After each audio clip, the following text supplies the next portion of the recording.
And cut to the chase, present a candidate forum of LA's mayoral candidates. There's 3 ways to vote: by mail, by Dropbox, or in person. My name is Sylvester Rivers, aka Sly Rivers. Every Friday at 8 a.m. we cut to the chase. So what we do is we deal with political issues, and we don't put the mainstream corporate media in. We also like to thank this institution. This is the Harriet Tubman Center for Social Justice. Thank you, Maggie and John, wherever you are. I don't know if you're in the house right now, but we appreciate you so much. Matter of fact, all this is volunteer because of the love of the people. If anybody heard my show last Friday, I talked about 3 categories of people. There was 1, which is people who care for others. There's 2, I was in a debate and somebody said, y'all care too much for other people. They actually told me that. Then there's other people who care about themselves and a certain type of people. The people in their category, like blacks, whites, gays, whatever. I'll accept them, but I don't like you, I want to kill you. Then there's those people who don't care about anybody except self.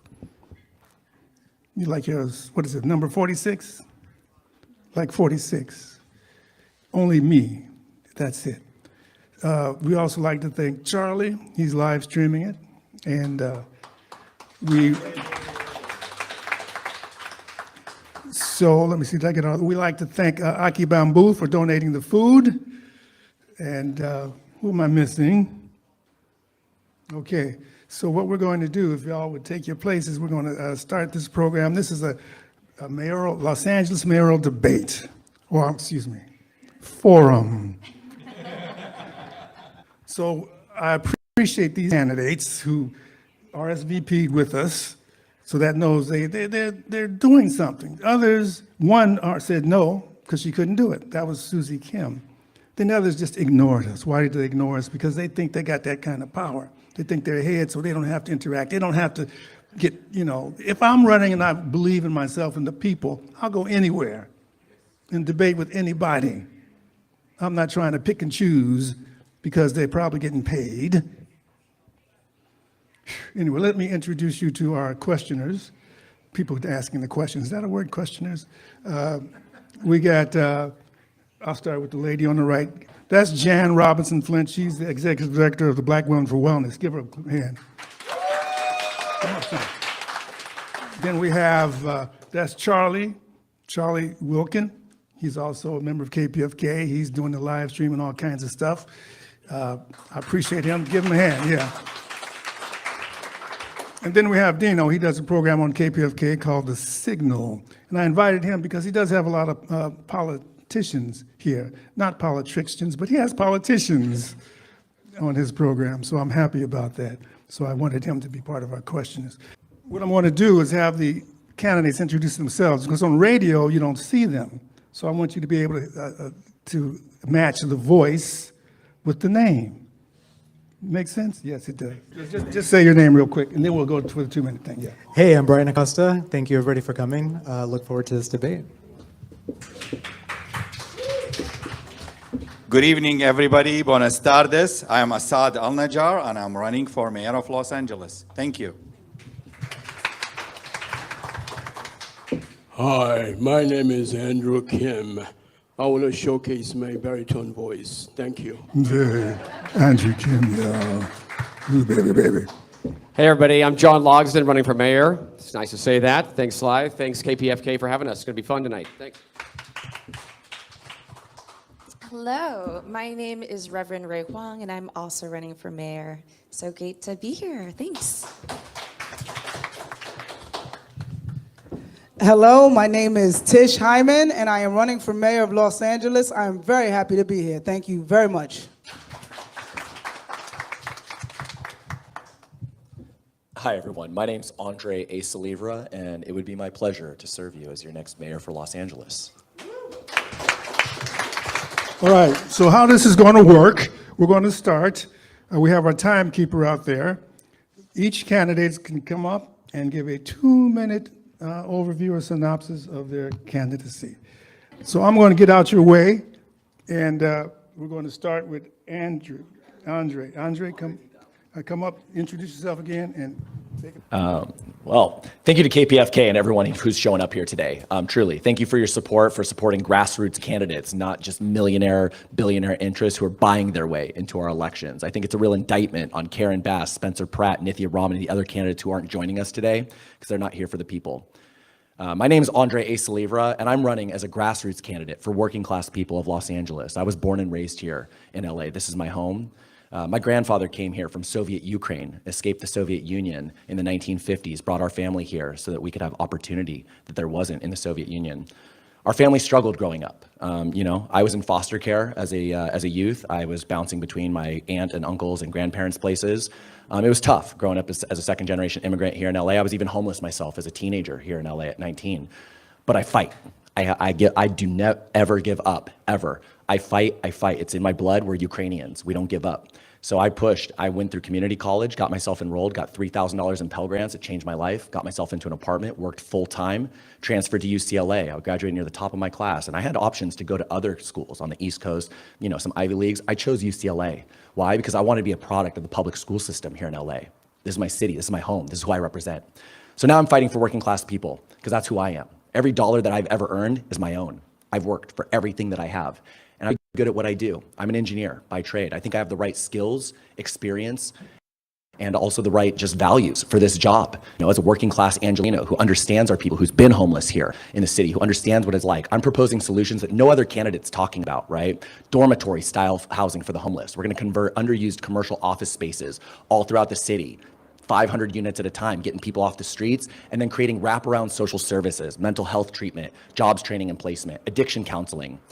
Then we're also going to save Hollywood. This is really important, right? We're going to bring back Hollywood entertainment jobs by closing off Hollywood Boulevard and Broadway, historic Broadway, to pedestrian traffic, making sure that people can come from all around the world to see where entertainment is made here in LA, revitalizing our tourism, revitalizing our Hollywood entertainment workers, and making sure that we have tourism dollars coming into our city to support our city.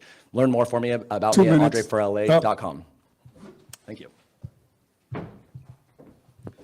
Hello, everybody. How you doing today?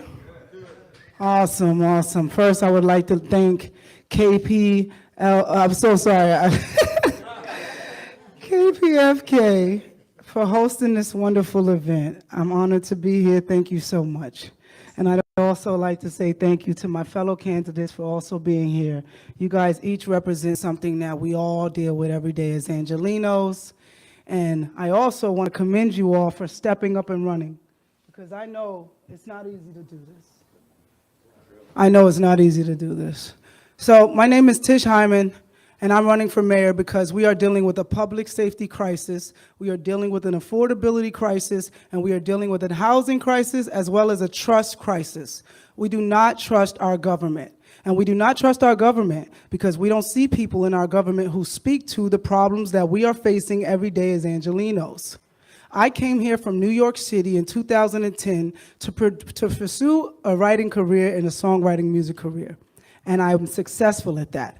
I started a small business, and I'm successful in that, and I watched everything unravel as the city fell apart around me. This is not a reality show. This is reality showing up on our front doorsteps, and no one is coming to save us. We have to save ourselves. We have to come together. I am here in leadership to stand aside with you and fight for fiscal responsibility, to fight for public safety, because we cannot live in lawlessness and fear anymore. I'm telling you right now that we need to come together in compassion, empathy, and common sense. We need to leave the parties outside, because right now we are just humans being affected by terrible policies. You can look for me at hymanformayor.com, HYMAN, 4, mayor.com. Thank you so much. Hello, friends. I want to be able to see your faces. Hi, I'm Reverend Ray Huang, and I am running for mayor of Los Angeles. I am a mother, I am a community organizer, I am a pastor, and I am a daughter of immigrants. My family moved from Taiwan to actually Germany and then Australia and then to the US. And I was born here in the US, and my parents arrived first with 2 suitcases and a kid in a country where they did not share the same language, did not share the same culture, and struggled. and they found their community in the church. And it was in that church that I found the village that we needed to be able to support each other, because it was an immigrant church. That is exactly how I was raised, is why I'm running today. The honest truth, friends, is that we are living right now in a deep culture of fear. It is what drives everything. It drives how we live. It drives how we work. It drives how we eat and how we sleep. That's why we've had so many sleepless nights. And it drives our politics. But the thing is, I have been organizing here for over a decade, and I've seen our communities rise up. When the fires happened, we rose up and we took care of each other. During the pandemic, neighbor to neighbor, we took care of each other. We rose up for real police accountability during the Black Lives Matter uprising, and we will continue to fight until we finally demand that those funds that are going to the police go back to the community for real safety. We are fighting for our lives, and this is the moment that we need real change. What makes me different than every other candidate out there is that we are fighting an established power of wealth that is going to the very top, and we need a restructuring of our systems for the people. Thank you so much.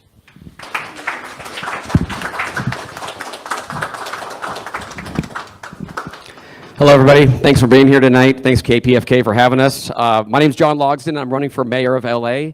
I'm the common sense candidate. I'm right smack dab in the middle, and my journey to this point kind of started about 7 years ago. My 8-year-old son and I were in a park in our area, and we were in the middle of a gang shooting while just playing some soccer. It was an intense situation and one that profoundly changed my life. I went into our neighborhood council and immediately started getting involved. Since then, I've been a chair of the Public Safety Committee, and I've also been on the board of the LAPD Pacific Division. So not only that, but I'm a first responder with the ski patrol at Big Bear Mountain Resort. And when the fires happened last year, I was boots on the ground. I was up in the Palisades helping out. Going back even further, I was actually back during Hurricane Katrina. I was one of the first people that was called up to go with the American Red Cross. So I've seen huge disasters, both big and small. My day-to-day job, I'm a producer and a director in the entertainment business. I own a production company, and I've worked on well over 1,000 projects. I've worked on everything from music videos to live concerts to music videos and feature films and documentaries. And I've pulled permits, crew up, work on budgets. So I pretty much do everything within the business, wear many hats. It's kind of like being a mayor, right? Trying to make everything happen, look at committees and whatnot. I'm a family guy. I have 2 teenagers. I know what it's like to raise kids in this expensive city, and it's not easy. We have to make sacrifices, and of course, LA, we're always concerned about how safe it is. My wife and I were always concerned about sending our kids out there. Now that they're out driving and in high school, it's kind of a scary thing. I love Los Angeles. My parents, grandparents, even great-grandparents all lived and worked here. So, and I like to think that I take complete advantage of this city. I love it. Like from everything from the entertainment to the great sports teams and the food, the culture. I'm a surfer, so I love being at the beach. It's awesome. My priority is obviously public safety, you know, and obviously to make this place great, we need to work on homelessness, affordability, and the entertainment business. I'm here to fight for it. Thank you.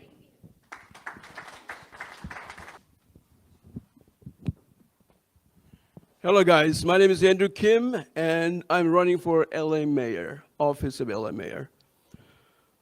I was born overseas in Korea and came to the United States as a 14-year-old kid.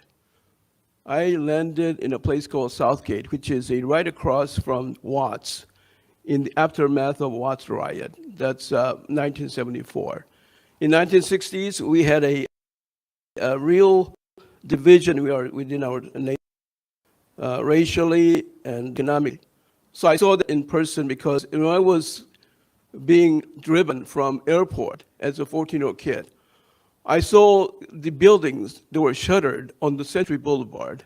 Now I guess it's a Obama Boulevard, but it is Century Boulevard back then, had all these shuttered, foreboding looking buildings. And I said, what is wrong here? What can I do? What can we do to make a difference? So anyway, I landed in Southgate, and there was a Firestone plant, which was a shuttered also. And I saw the problems that we are having as a nation. So I became an attorney. I've been practicing law for 30 years. And then I also organized or founding member of a Greater Wilshire Center Neighborhood Council. I also became the commissioner, county commissioner for Narcotics and Dangerous Drugs Commission. And also I served as judge pro tem. I think that my passion is my faith in Christ. I'm a born-again Christian. And at the same time, my passion is homelessness. And because homelessness drives me, I want a solution for all those people out there on the street at night. I'm going to start working from day one to make sure these people get the help. Thank you.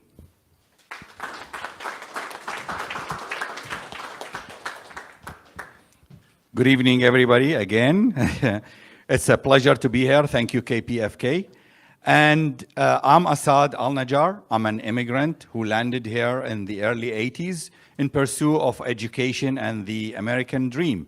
Upon my graduation, I was blessed to start working for the city of LA. And that was the beginning of where I am today, because back in August 1989, in the hiring interview, they asked me the last question, where do you see yourself when you retire? And I said, the mayor of Los Angeles. And on the spot, I got hired. Since then, I started working very hard on that path. So the first decade, I got involved in all kinds of civil engineering projects and structural projects. The transit system, the trains you see, the D line we just opened, a lot of these, I led the teams to get them there. I was blessed to work under Tom Bradley to begin with, and with the Reardon era, I started learning and working on the budget. The past 26 years, I'm a first responder. I work very close with LA Fire Department, the CERT team, and LAPD SLOs.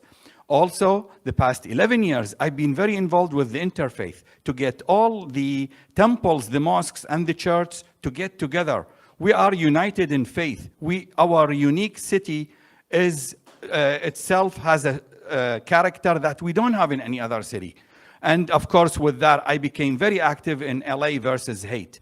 Hate is occupying our city. You should see all the hate messages I've been getting the past 15 months I've been campaigning. I started campaigning against my boss, Karen Bass, back in March 2025, and I'm almost here at the end of the road. I have the solutions because I've been inside City Hall. I not only know how to run it, I know how to run it efficiently. You could see my platform at lacity.solutions. Thank you.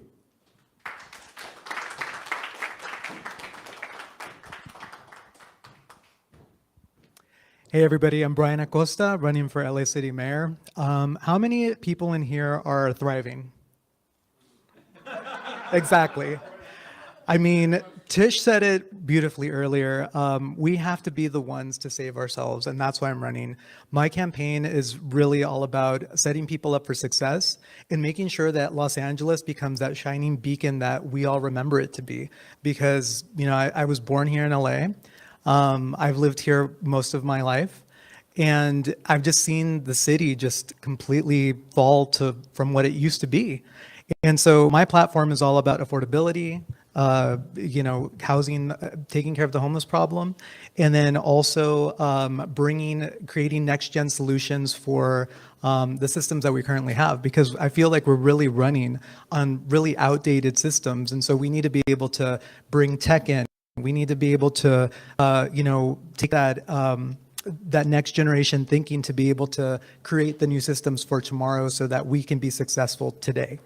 And that's truly the crux of my campaign.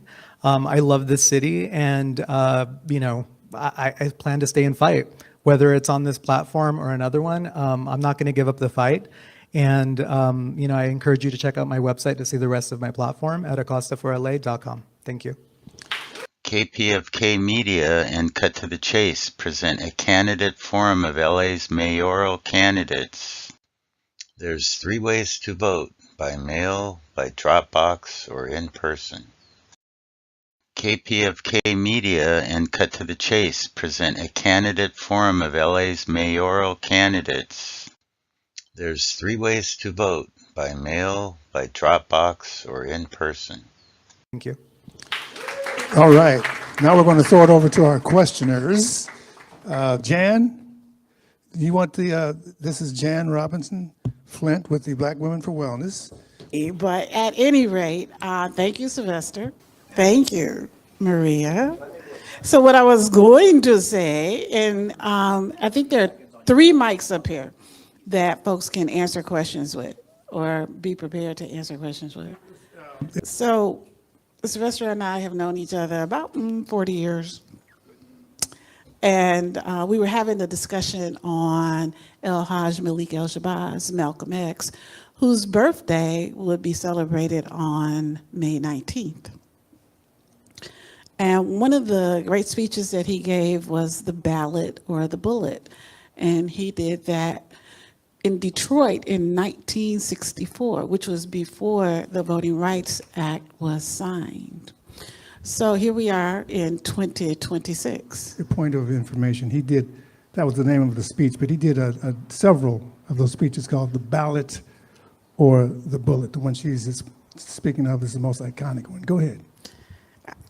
All right, so then therefore I will get to the question as opposed to the prelude since there's been. So here we are in 2026, and once again, on a national front, we are having lots of challenge to people's voting rights, right? If we look at Tennessee, if we look at Alabama, if we look at Mississippi. And when we look at California, some of us feel we don't have a challenge to people voting, but maybe we do. Maybe we have 26% of the people who are undecided about who to vote for, perhaps because folks have given up on democracy. So what do you say to those 26% of the people who are still undecided? Yeah, great question. So the first thing that I'll say is stop voting for money. Right? This is the problem. We keep voting for money and we wonder why this city and this country isn't working for working class people, right? Karen Bass, establishment money. Adam Miller, billionaire money. Spencer Pratt, nepotism money, right? And these are the people, because they have money, they get visibility. I encourage everybody, look down ballot. These candidates, there's a lot of great candidates here. They're fantastic candidates. They deserve your vote. You should be considering them. Don't just look at the money interest. It's our civic responsibility to look down ballot, see who those candidates are that we can support and help raise them up, because that's how we win. People helping people, not money. So I encourage everybody, start looking down ballot, find a candidate that you like. They're out there, and support them. Get involved. An hour, 2 hours a month makes a huge difference to any of these campaigns, I promise you. It's more important, more valuable than money. So don't give up. Look down ballot, vote for somebody who really represents your interests, and I promise you, it won't be somebody who's coming from money. So that was what I would say to the voters. Anybody else want to hit that? When you come up, just say your name before you start the answer. Andre Salivra. Thanks, Andre. Very passionate. Guys, listen, I feel your pain. A lot of people have given up on our democracy and they think our votes don't count. But I urge you to understand that they do count. The biggest thing that they did was fool us into thinking our votes don't count. Look at each candidate, read about their policies, and pick the candidate that works for you. I say to the 26% that are undecided, I understand why you're having a hard time choosing, because they're only presenting you with 3-4 choices. But there are plenty of people running for mayor who truly care about this city and who have plans. I urge you to go look at my website, which I have a focus on public safety with a regard on women's safety, because I'm very focused and concerned about women's safety in the climate that we have today. I'm focused on economic revival. Focus on candidates who speak to the needs that you have. But we're here and we're ready to fight. It's not easy to put yourself out here and run for mayor, but we're doing this because we care about the city. So to anyone who's feeling unsure or uneasy, I ask that you dig deep for hope, because it is there and we are here. We're here to fight for you. Thank you. So I have a little bit of a different perspective on this. As I've been campaigning, one of the things that I've found is that people don't have the space, because we're getting hit with the war in Iran. We're getting hit with affordability. And so one of the solutions that I offered is something I'm calling the LA Now app.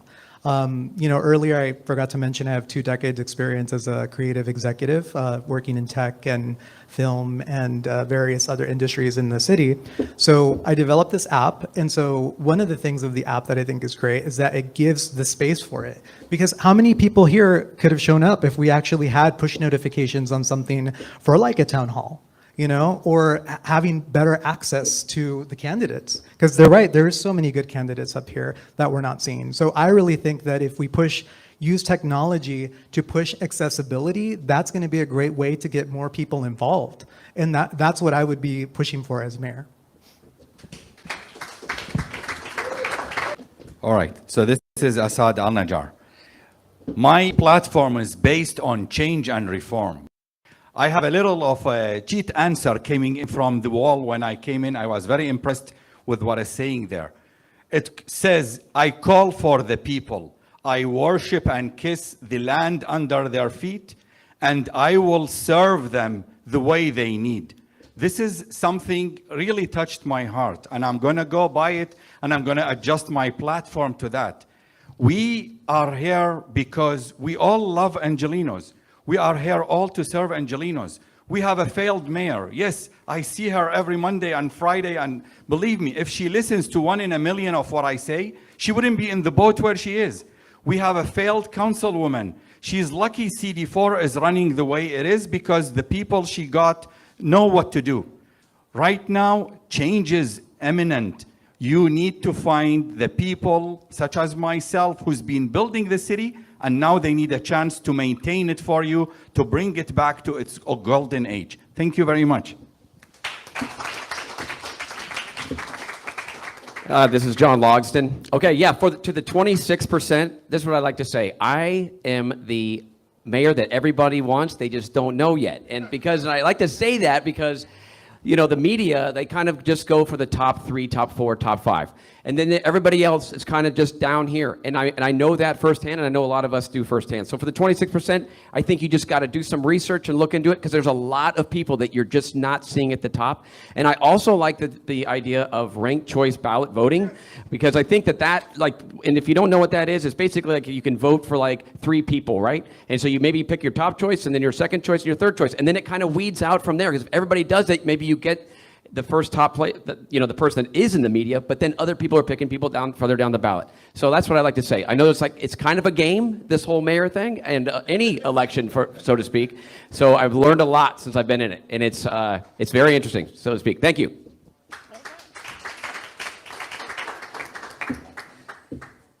I want to give a kudos to those 27% who I think is a very independent-minded, and that's what it takes. We want people who think for themselves and make a decision based on their own study of the issues and the people they vote for.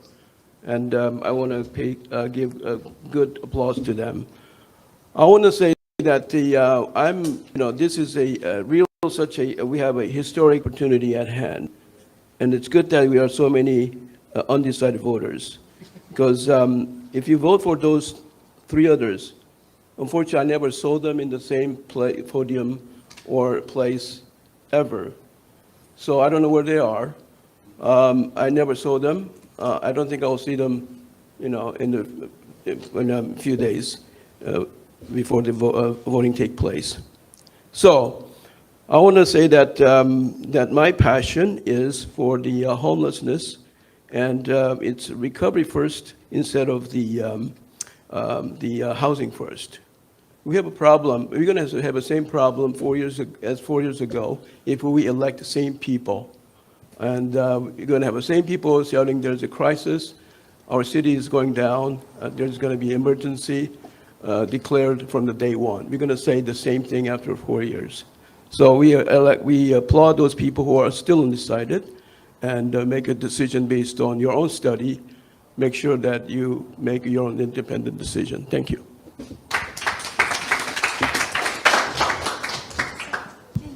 Clarification, how many percent you said this? I said 26, but who believes in polls? That's exactly what I was going to bring up. I'm Reverend Ray Huang, and the truth is it's not that it's only 26% that's undecided. The truth is that 70% of Angelenos sat out of the primaries the last time we held this election. It's not that we have undecided voters. It's that we have people who live here who do not feel represented, who do not feel like this city belongs to them.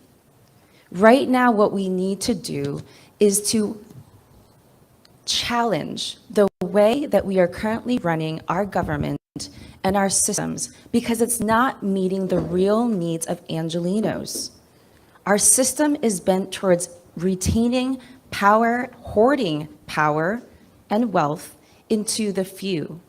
The reason why so many people right here have never been represented in politics, why we haven't been heard, is even in that poll you're talking about right now, did not even include our names, right?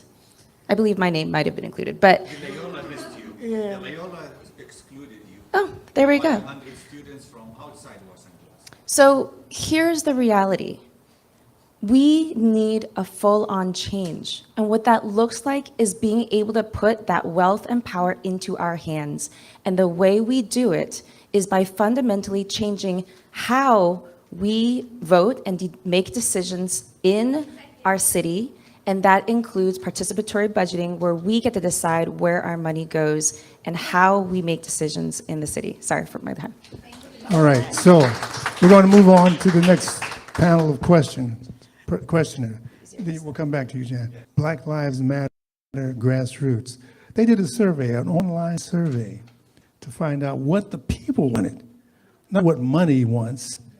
So the online survey, our next panel questioner is Charlie. He is going to, his questions are going to revolve. Well, go ahead, Charlie, take it away.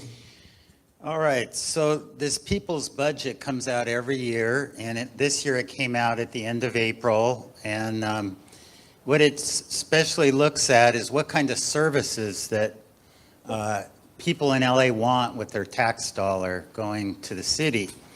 And some of the key demands were, on this particular survey of 1,300 people, police funding reduction. Nearly 90% of respondents rejected increases in the LAPD budget, which often accounts for a high percentage of city spending, roughly 46% in previous years, and a shift to public services. Residents advocated for increased investment in affordable housing, mental health, crisis teams, and park maintenance.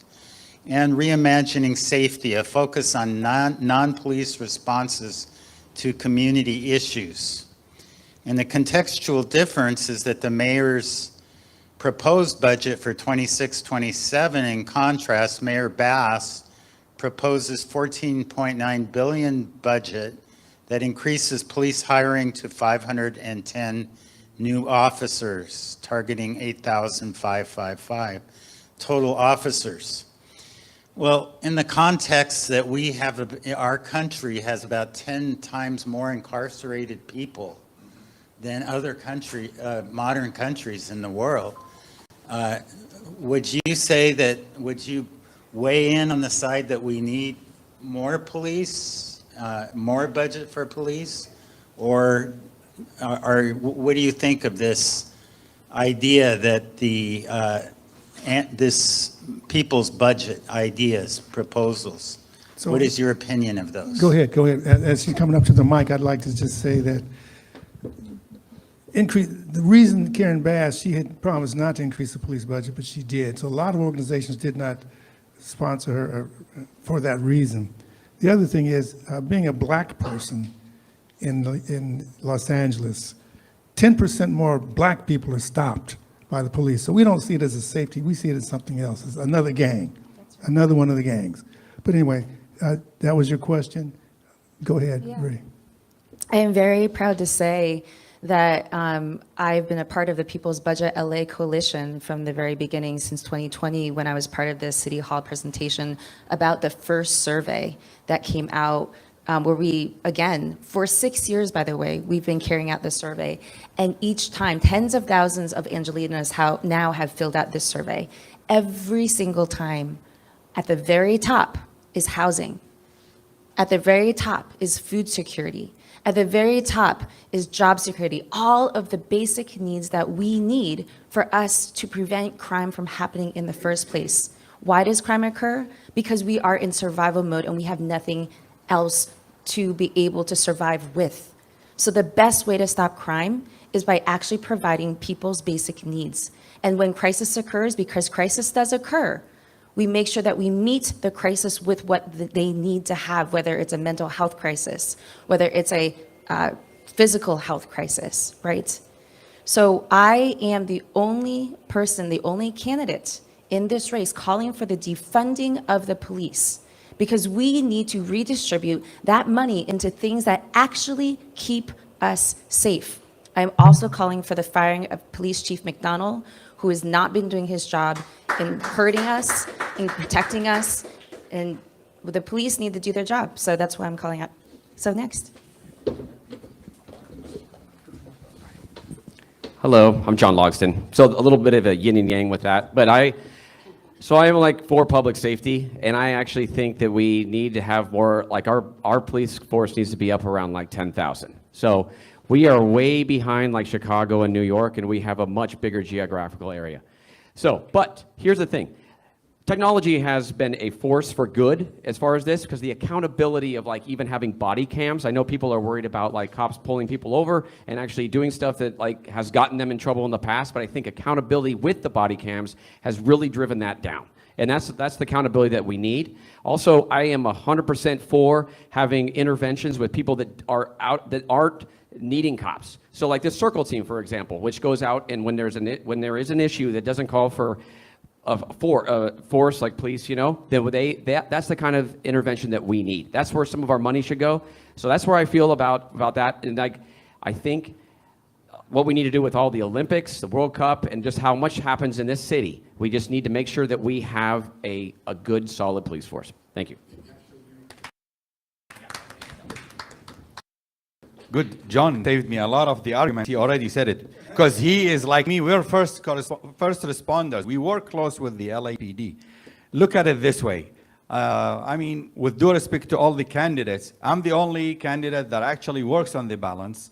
None of the mayors that I served under, the 6 mayors except Reardon, did actually understand and look through the budget and understand the budget. Our current mayor has no clue what the budget looks like. Her 9 deputies are totally incompetent to know what's going on.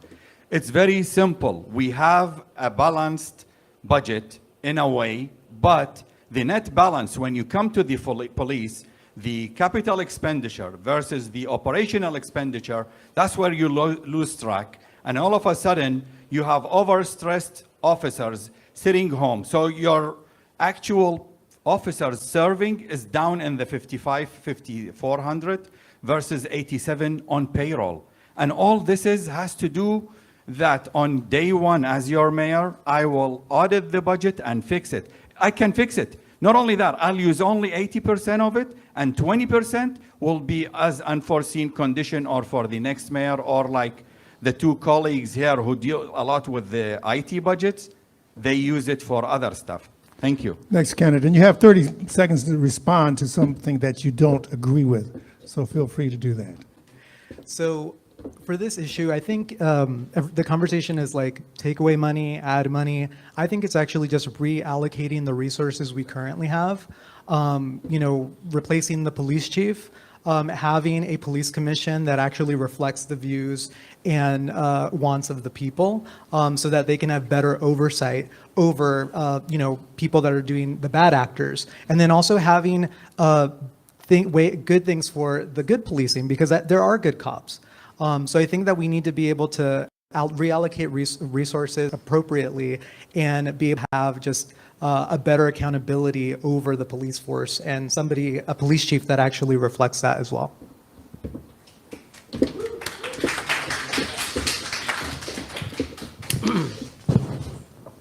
Some of you may not know that John was a former police officer himself, so he has a little different opinion about that. I'm also in agreement with John that we need to increase the police presence. I would say maybe about 1,000 or a little more, because I think that safety is a very important engine for the prosperity within our city. So we have a problem with our crime, and that need to be curtailed. And then somebody said that the police chief McDonald should be fired. I don't know about that. I think he's doing a tremendous work. I think he's doing a good job at a very difficult situation. I think that right now the problem that we have is a homelessness issue that is so dwarfing the whole situation, where the crime and drug issues are prevalent out there. So we need to curtail. As long as we can curtail and take control of the homelessness, I think you can go a long way to make a less burden for our police department so that we can have perhaps less police officers out there. But right now we need a police officer because we have a FIFA and the Olympics that's coming right now. Thank you. I'm just going to say one thing real quick. This is John Logsdon. I appreciate it, Andrew, that you think I was a cop, but I actually was never a cop. I was a first responder, but that's it. So thank you. Just clarifying, I'm all about truth. So there you go. So look, I'm going to answer the question. Yes, I believe in a people's budget. I believe in civic assemblies. My name's Andre Saliva. I'm running to be your next mayor for Los Angeles because I'm representing the people of LA. It's our money. It's our taxpayer money. These politicians think they know better than us where our money should be spent. No, they don't. We need to fight for it. And this is why we don't support LAPD increasing their budgets. Why? Because we see that LAPD has a culture problem. Right? This is the problem. If the LAPD were treating people with respect, with dignity, we might be in favor of increasing their budgets, but they don't. They beat the hell out of us. They fire rubber bullets at us. They violate our rights. They spend $300 million a year in liability payouts. It's a culture problem, and McDonald's responsible for that, and so is the mayor. Right? As mayor for Los Angeles, I'm going to reform culture at LAPD. I'm going to make sure LAPD knows they work for us. They respect us. They treat us with dignity. Even if you're a criminal, you get treated with dignity. Right? That's important. Right? That's justice. That's what our police need to stand for. And so, yes, I believe in making sure that our police are held accountable, and we will not increase their budget until they treat our people better, period. Thank you.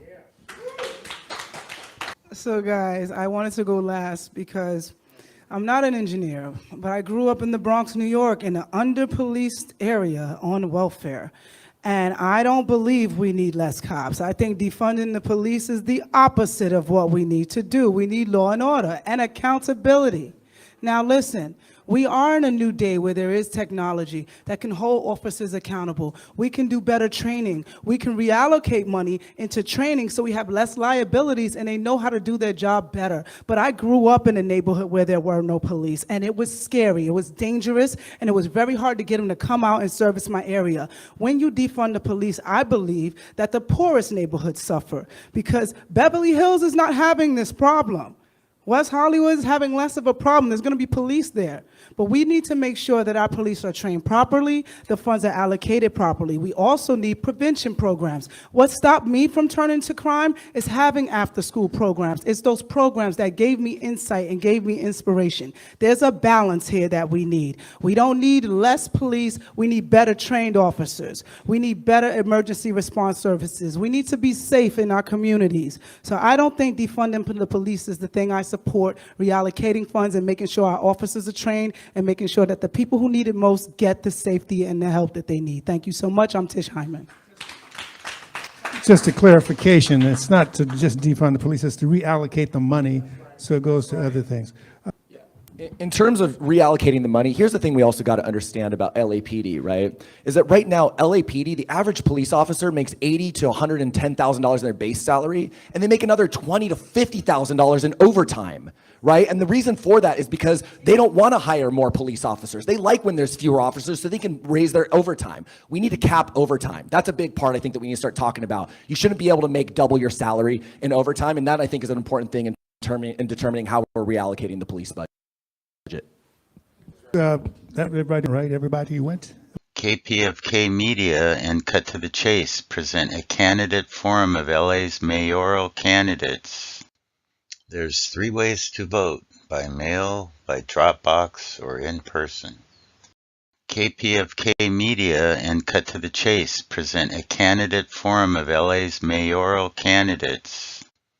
There's 3 ways to vote: by mail, by Dropbox, or in person. Okay, so our next panel of questioners is the mighty Dino. His program comes on every Saturday. Saturday. Saturdays at 12 to 1. Thank you. So first of all, let me congratulate all of you for having the courage to do this. I always, Ray was on my show, and I always like to ask that question about what made you go and run for office. So props to you all. I want to give a little context to my question, and this is going to speak to you all as you face the challenge of one day becoming a public office holder. And that's this. Around 2010, the city of Los Angeles, the county of Los Angeles, started picking up the dubious distinction of being the wage theft capital of the nation. Today, the city, the county of LA, is still the wage theft capital of the nation. On average, $28 to $30 million are stolen every single week, a majority of which is impacting immigrants, other migrants, women, people of color. For the last 15, 16, whatever years, every new wave, every new generation of elected officials, especially those that come in with the passion, with the drive, with the dedication, the determination to make changes. As somebody who's worked in public policy for as long, 30 years, this has been one of the issues, full transparency, that I've been a part of. And in the last 3 years, we've been looking at possible changes all of a sudden. For the first time, it's 2010. And then 3 years ago, we were told, budget, we're not going to be able to pass these changes. A year later, budget, we're not going to be able to pass these changes. And all of a sudden, I found myself saying to my colleagues in the public policy arena that I work in, yeah, we're going to keep going as the wage theft capital of the nation. Here's where I'm getting at. Many of the folks who came into office since that dubious distinction in 2010, we've had 3 mayors, Villaraigosa, Starcetti, and Bass. We've had dozens of council members, some that turned out, new ones that came in, some won, some lost. And again, every once in a while, you'd get somebody to say with passion, that's going to change under my watch. And here we are, 2026, and we still hold that distinction. At some point, everybody who previously said, I'm going to make that change because that's ridiculous, came up against one universal truth. You're walking into a system. I think it was Ray who said, we need to change the system. But once you go into the machine, Assad, you find out the reality, and I've heard it firsthand from elected officials who've said, it's not as easy as I thought it was going to be. You have to play politics. And here's my question. If and when you all get elected, how will you mitigate that reality?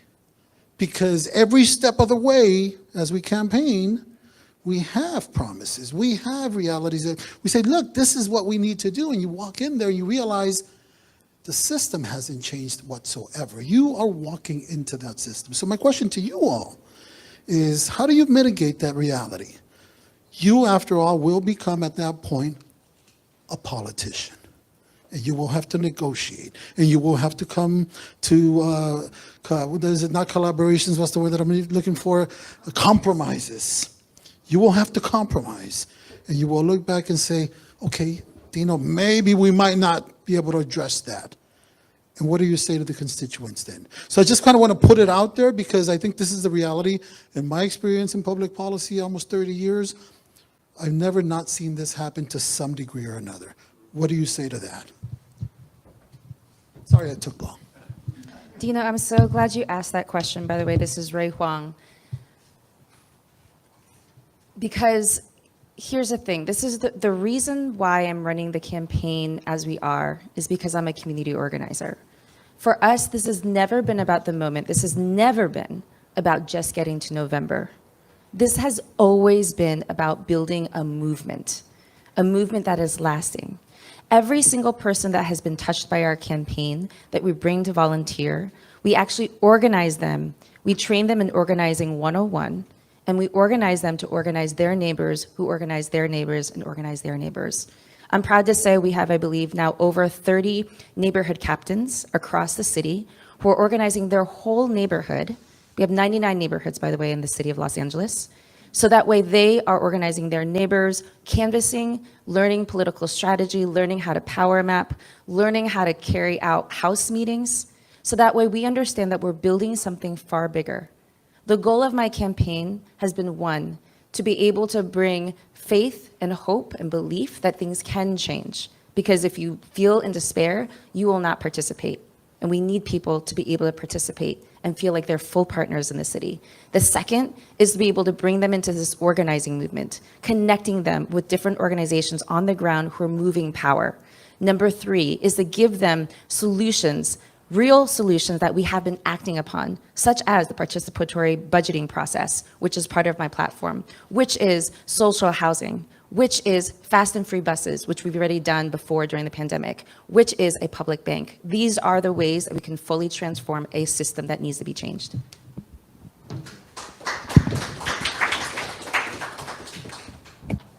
Oh, systems. I say let's reset the system. That's what I'm going to do in my LA Now app. One of the big things that I'm a big proponent of is having a digital bill of rights because, you know, we have advanced so much with technology. But until Congress gets their act together, my LA Now app is the next best thing. Imagine having a world where we could have a Yelp type review system that works in real time for all of our leadership. I think this is a great way to be able to hold people accountable in real time and actually, instead of compromising, saying, no, these are the things that we want as people to be passed. These are the things that our community needs, and this is how we're going to do it. So, and the great thing about it is, as a mayor, that gives me a bully pulpit to also hold these people accountable. If I'm able to see, Nithya spent $2 million building 2 bathrooms in Runyon Canyon, I'm like, hey, what's happening over there? Why are we overspending on something that we all know we can get for like 30 grand? So having that level of transparency and accountability is going to be key, and that's a great solution and part of my campaign on how we're going to change things. Thank you. This is Asad Al-Najjar. So as a senior manager, whenever I did any of the bids and the projects, I always insisted on the certified wages list because that was my own contribution within my little bound of the projects that I handle to put a limitation on the wage theft. The wage theft is happening a lot, yes. I've discussed it with the DA Hockman a couple times to find solutions on that.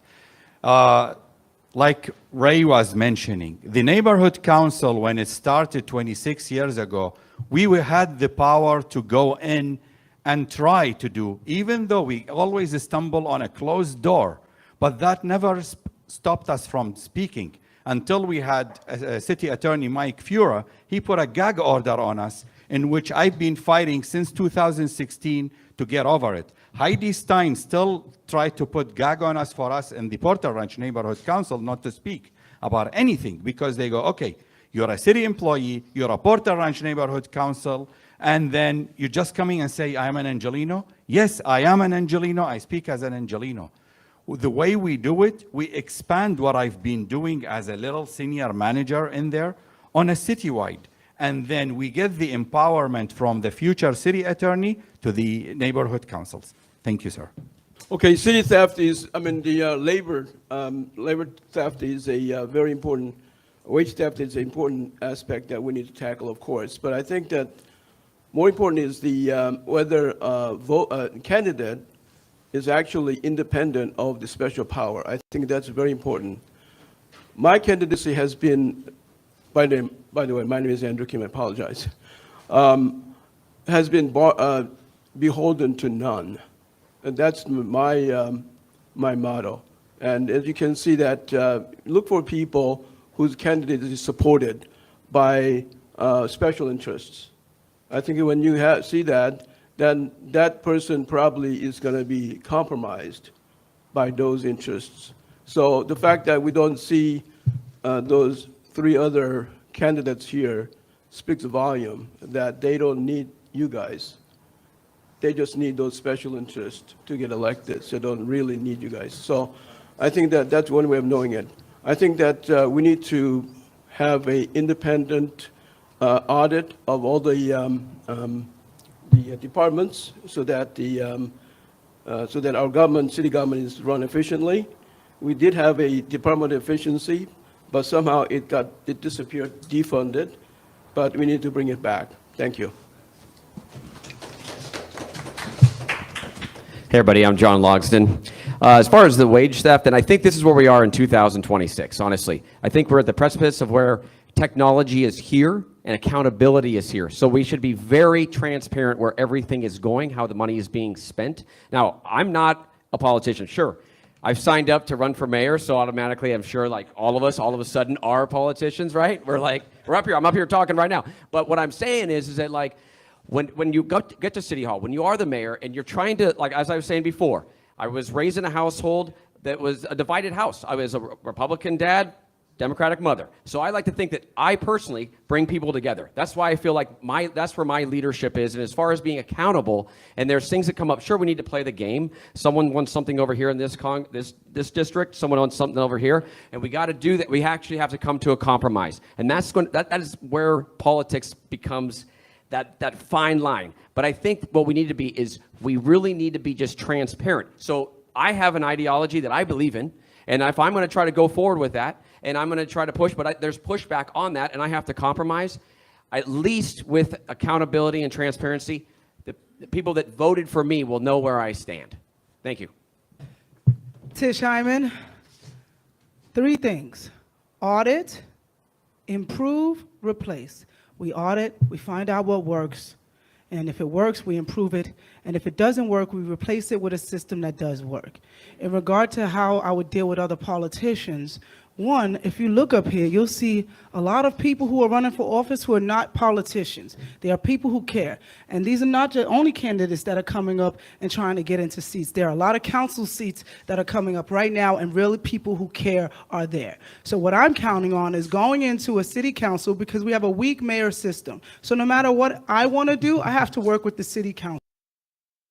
So what I'm really good at, of what I learned in the music business, which is almost an impenetrable business, and I've been for Grammys and worked with Alicia Keys, Ty Dolla $ign, Kanye, it doesn't really matter, but the point is you have to negotiate high stakes, and there's high cost if you don't negotiate properly. I'm a master negotiator. I love people, and I believe at the core of everyone there's some little slight slither of good, and if it's in there, I'm gonna find it, I'm gonna heighten it, and I'm gonna bring it to the room. I can change the energy of any room that I walk in, and I believe in myself and my ability to unite people under one truth. We all want safety, we all want prosperity, and we all want a fiscal responsibility at the forefront of our government. Thank you so much. Tish Hyman.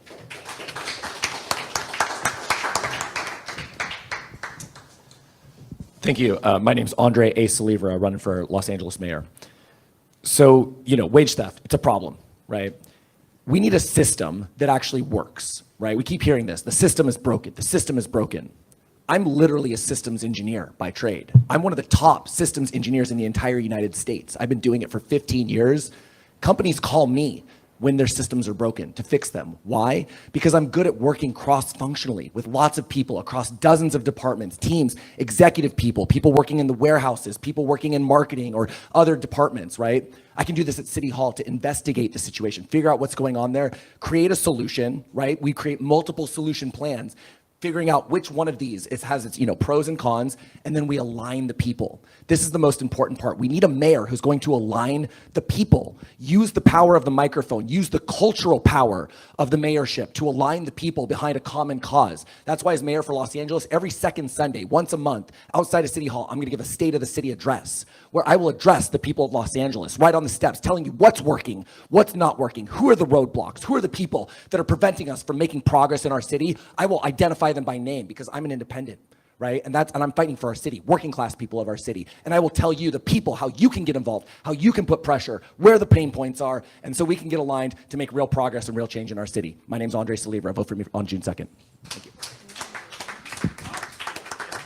Easy. But I want to look at the question of safety. Now I want to ask a couple of candidates who had opposing views to come up with the policing thing and redoing the budget. I think you two, I want you up there, and you, if you all go to the mic, I want you to, because some wanted to increase the police budget and others say we have to reimagine. So what I want you to talk to each other of how and why it should or should not work. My opinion, I guess I'm allowed to give my opinion, is that I heard on the radio this morning, not a different station, I shouldn't say it, but that there was a situation where a family won a multi-million-dollar settlement because a police officer planted a taser on the gentleman, planted a taser on him. And he said, oh yeah, my life was in danger, blah, blah, blah, blah, blah, blah, blah. So when we keep saying retrain, but it's a culture that's been there. Like when Dino talked about the system, that system has been there and has not been kind to just the grassroots people. It's been kind to the people with the money and in power. So I want y'all to dialogue with that. Why it should be, yeah. You were anti and you were pro. So another, yeah. I want you up there, yes? And then, John wants to increase the right. I want 2 and 2. So, yeah, so I want you to talk to each other. I mean, I think studies have shown that more police does not stop safety. Right. And then we have to look at the reality of it. The reality is that the police put drugs in the black community. Right. That's true. That's right. And, we have to look at this. I want y'all to dialogue about that. Yeah, so I'll go ahead and lead off on this one because I honestly think that. Great, awesome. So, look, as I've said before, there's a culture problem at LAPD. My name's Andre Saliva, running for LA mayor. There's a culture problem at LAPD, right? The fact that some of these officers would even do this, it's despicable, and it's a fireable offense. But the problem is the police unions protect them, right? They're protecting the bad cops. They're protecting each other because they see themselves like a brotherhood. We need to make it expensive to be a bad cop. I'm actually personally in favor of professional liability insurance for police. We're gonna stop paying for the liability payouts of our LAPD. When they commit infractions, when they're violating our rights, when they're hurting people, it's gonna start coming out of their pocket, right? We're gonna make sure that they have to buy professional, and look, we can even give each one of them $5,000 a year. Go buy your insurance. If you're a good cop, it might only cost you $2 or $3. If you're a bad cop, it might cost you $10, $20, $30,000 a year to be a bad cop in LA. And that needs to be known, because then the police unions can't protect them. Then their own pocket is gonna hurt. And that's how we're gonna fix this situation. Okay. So basically in any entity, there is the good, the bad, and the ugly. For me, being an immigrant, in the 80s, my first encounter with the police was like, hey, camel jockey, why are you speeding in your car? And it's like, okay, camel jockey, where did that come from? Or then after the September 11, I'm up to date, I'm labeled as the terrorist, the Arab terrorist who's gonna blow us up. And even if you got now into my Instagram, oh, what are you gonna do? You're gonna recruit more terrorists? Is the culture, not only the LAPD, it's the whole city culture. And it's not only, the BLM is not only Black Lives Matters, it's Brown Lives Matters too. Because we are in the same category. The Arabs, the Latins, the Hispanic, the Blacks, we are all in one pot in which our rights are gone. I'm for balancing. Do you see, there is net balance. Look, we cannot have no law or an order. We need police force for speeding, for safety, for whatever is going. Look, the crime, whoever is doing the crime can be any color. Who's ever selling whatever it is, who's ever stealing, can be white, can be brown, can be black, can be anything. So you need a system. I'm for balancing it. We lost the civilians.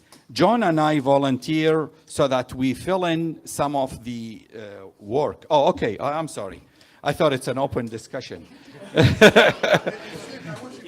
I wish, yeah, okay. Sorry, I'll give it to John. Oh, yeah. Ray can go first. Okay, we'll just go. Sure. I mean, the thing is, the history of the police, where they come from, is from slave catchers. Right. That is the history of the police. Who are the police protecting? What is the police trying to protect? Anybody know it there? Private property. That's right. Capital, private property. So if the police is meant to serve people, they're not, that's not what they were meant to ever do.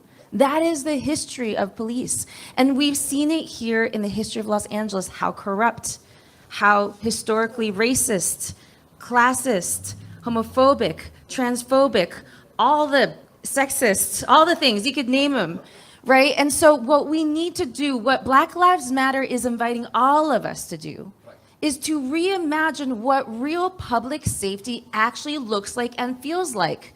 Because the Black community, out of all of our communities, including the Indigenous community, we are the ones under threat. They are the ones dying on our streets.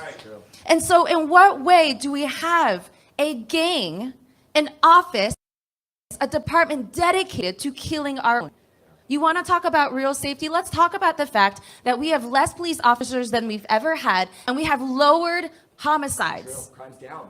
And we're still increasing our police budget. Why? Because the Olympics are coming here, and they're here to protect the capital and the power and the wealth of those who come and see us, this city of ours, as a playground. Well, enough is enough. Let's reimagine what real public safety looks like, and that means having people's needs actually met. And real quick, I just want okay, please Well, applaud. okay. That's great. Please Does applaud. it work? And I Okay. really, real quick, I just want to add real quick to that. She identified something that's really, I'm just going to add a quick second. Something that's really important. We need to make sure that there's also an educational component, mandatory education, right, for our LAPD. Because let me tell you, 2 times so far on this campaign, while I was flyering in public, doing my First Amendment right, LAPD cited me. I was cited by police officers twice because they don't even have enough education to do their job. So I think that's important too. Here's the thing. This is amazing. Sly, thank you for having this. What's that? Oh, yeah, I'm John Logsdon. But thank you, Sly, for having this little discussion right here. Okay, we live in Los Angeles, right, which has the crazy history of the LAPD and police. Probably out of anywhere in the world, maybe, right? So here's the thing. I wish there was no cops. I think we all do. None, zero. But unfortunately, we do need law and order because there's people stealing stuff. There's things just going on. I wish it was just all kumbaya and love and butterflies, but it's unfortunately not. And so we definitely need law enforcement. Now, I am all for, like I mentioned earlier, for having like when not everybody needs to be doesn't need to be a badge that shows up every time there's an actual incident. It could be somebody else that's coming in like a negotiator that makes things happen. Like I mentioned, the circle team. But we still definitely need to have police in this society in LA. One day, maybe way down the road, we will get back to where we need to be, and we don't need police. But right now, we do. Thank you. Yeah, I think, Ray, I think you belong in Soviet Union. With all respect. And this is Andrew Kim speaking. I think that right now the fundamental part of American tradition is life, liberty, and property, private property. Yes. And all races have a private property, not only whites or Asians. And we need to protect them for the well-being of a nation and of our city. I want to hear what. Yeah. Well, let's move forward. First, I have to say the Soviet Union doesn't exist anymore. It got dissolved. But I wanted 2 and 2, so we're going to move forward. Can I just jump into one really quick? As the only Black life on the stage, please? Because I hear this word and I hear these things and I'm like, okay, interesting. Listen, guys, I understand that there has been police brutality. I grew up in the ghetto. I do understand what we're saying. But like I said, there needs to be balance. Jingle bells, that song where it originated, it was a terrible origination for that song, but we're not going to stop singing it at Christmas. Listen.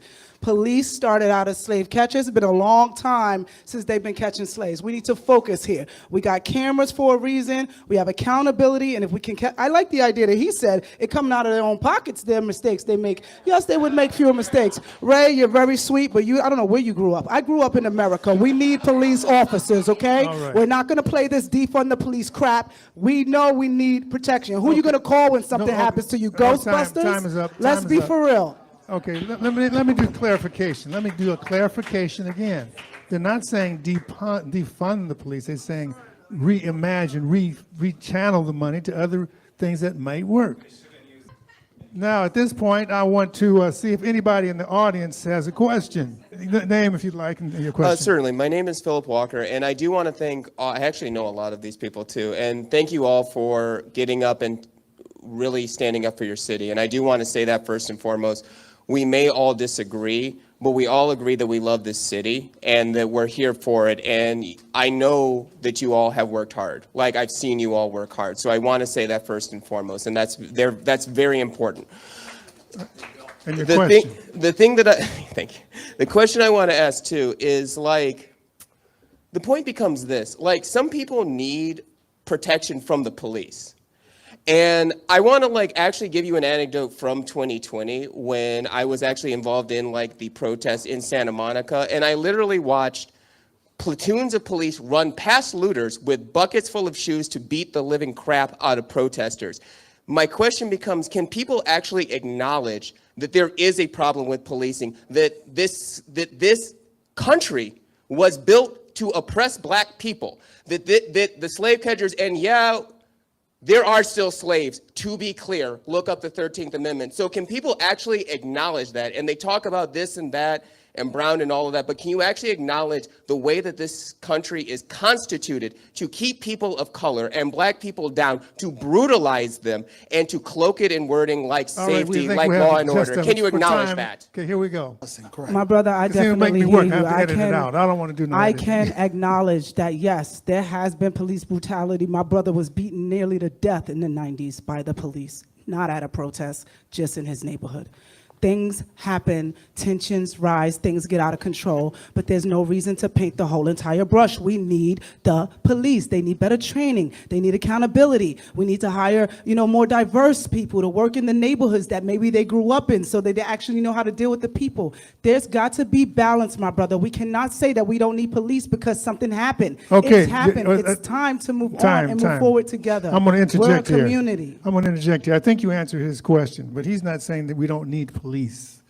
We're saying KPFK Media and Cut to the Chase present a candidate forum of LA's mayoral candidates. There's 3 ways to vote: by mail, by Dropbox, or in person. all right, here we go. We have 2 more questions, 3, and then we'll get to closing comments. 3. Yeah, I said 3. Okay, good afternoon to all the candidates. And I've heard a lot about homeless problems here in the city. My question is, as mayor, I don't know if you have the ability or authority, but someone like me, I'm retired. I've worked for 40 years. I'm collecting my Social Security now. Where can I find affordable housing so that I don't become homeless? Because the average price of a home here in Los Angeles is well over $500,000 or $600,000. That is out of my bracket. So where or how would you address affordable housing so that I'm not a drug addict, I'm not a criminal, I don't have a record, and all the issues about homelessness have been about someone that is not like me? Thank you for that question. Brian Acosta here. So I think it's a layered thing because right now also what's happening, why, when people become homeless that are, working individuals, because there's a lot of people that are working poor, it's really hard to get back into housing because it's so expensive. Who has $8,000 off, just to get into a place? So one of the things I want to do is I want to have a layered system where people can, if you're a good renter, maybe you only pay the first month's deposit, you're able to just access a home more easily. Also, I want to push co-op housing where we would have studios, 1 bedrooms and 2 bedrooms for like, $200,000, $400,000, and $600,000, where instead of renting from somebody, you'd be able to build equity. And the great thing about co-op housing is that it'd be non-speculative so that future generations would also be able to have permanent affordable housing. Thank you. Yeah, this is Assad Al-Najjar. I'll refer back to what I stated earlier, the 277-page plan we have. Plus, during the Garcetti era, myself and a lot of the senior engineers, and even including my wife that works in the city of LA, we started working on the Abridge home, in which identified a lot of the buildings to be refurbished.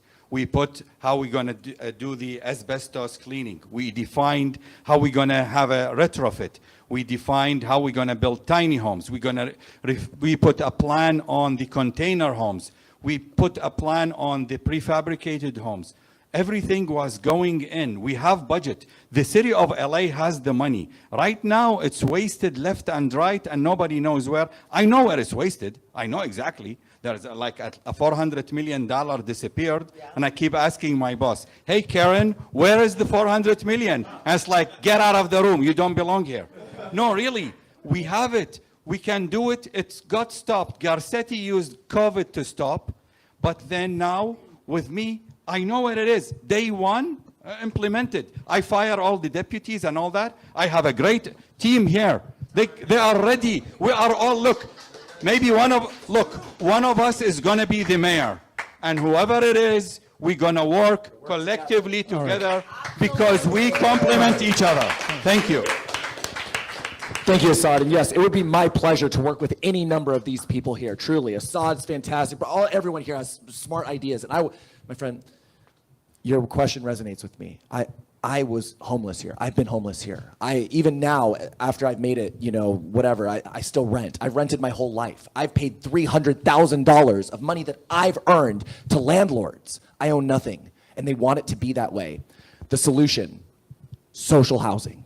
We need to improve social housing. Every other modern country around the world has some amount of large-scale social housing. 40, 60% of people live in social housing, dignified social housing, right? We make it a priority, right? So it's not a speculative asset like Bryant was talking about. So it's something that people live in, working class people. We don't have to worry about their rent going up despite the economy struggling, which is happening right now to everybody in our city, right? We need more social housing options. So that's why I'm promoting public dormitories, right? For the lowest, most vulnerable, with even single room occupancy and even places to move you up. And then I want the city of Los Angeles to buy apartment buildings, own and operate those all throughout the city. Social housing options where if maybe you're a city employee, you could get one of those. And they're nice, they're dignified, they're modern, they're new. But we need our government everywhere, not just here in LA, but around the entire United States to start investing in social housing for the people. Thank you. I agree.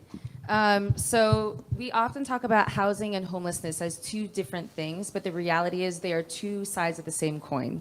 And the antidote is permanent affordable housing, and it is through social housing. I'm proud to say that I've been working on social housing for the last 6 years of my career.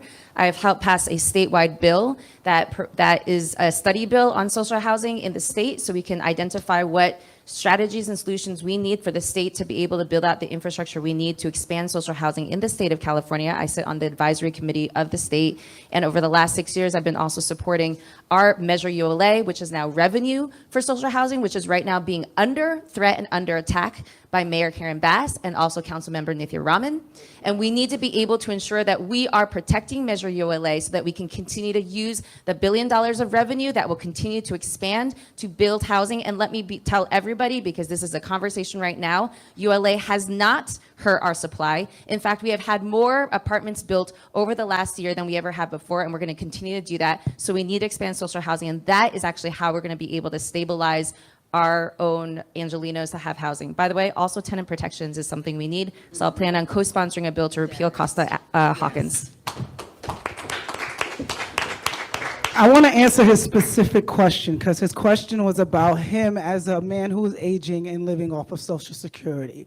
I worked with the CFB Foundation for many years, and what we do is we celebrate our elderly. When I traveled in Europe a lot, I saw a lot of elderly people out at the nightclubs and people chilling. My wife, she takes care of her grandmother. They're from Russia. She's taking care of her elderly grandmother. They're not putting them in homes because we find that the deterioration of the mind is happening in these homes. So my point is, the same way we have Medicare for like people who are above a certain age, we need Rent-A-Care for people who are above a certain age. And that's a program that's specifically designed to help people who are now living on Social Security, veterans. These are specific group of people that are really being overlooked because there are people that they feel are more in need than them. But the truth is that everyone has different needs. While I won't say social housing, social, this word scares me because we got the DSA creeping their way into our government through socialism. And we've got to be careful. We've got to be careful with words and manipulation. We are a sensationalized community, and we've got to understand America is under attack internationally from foreign special interests.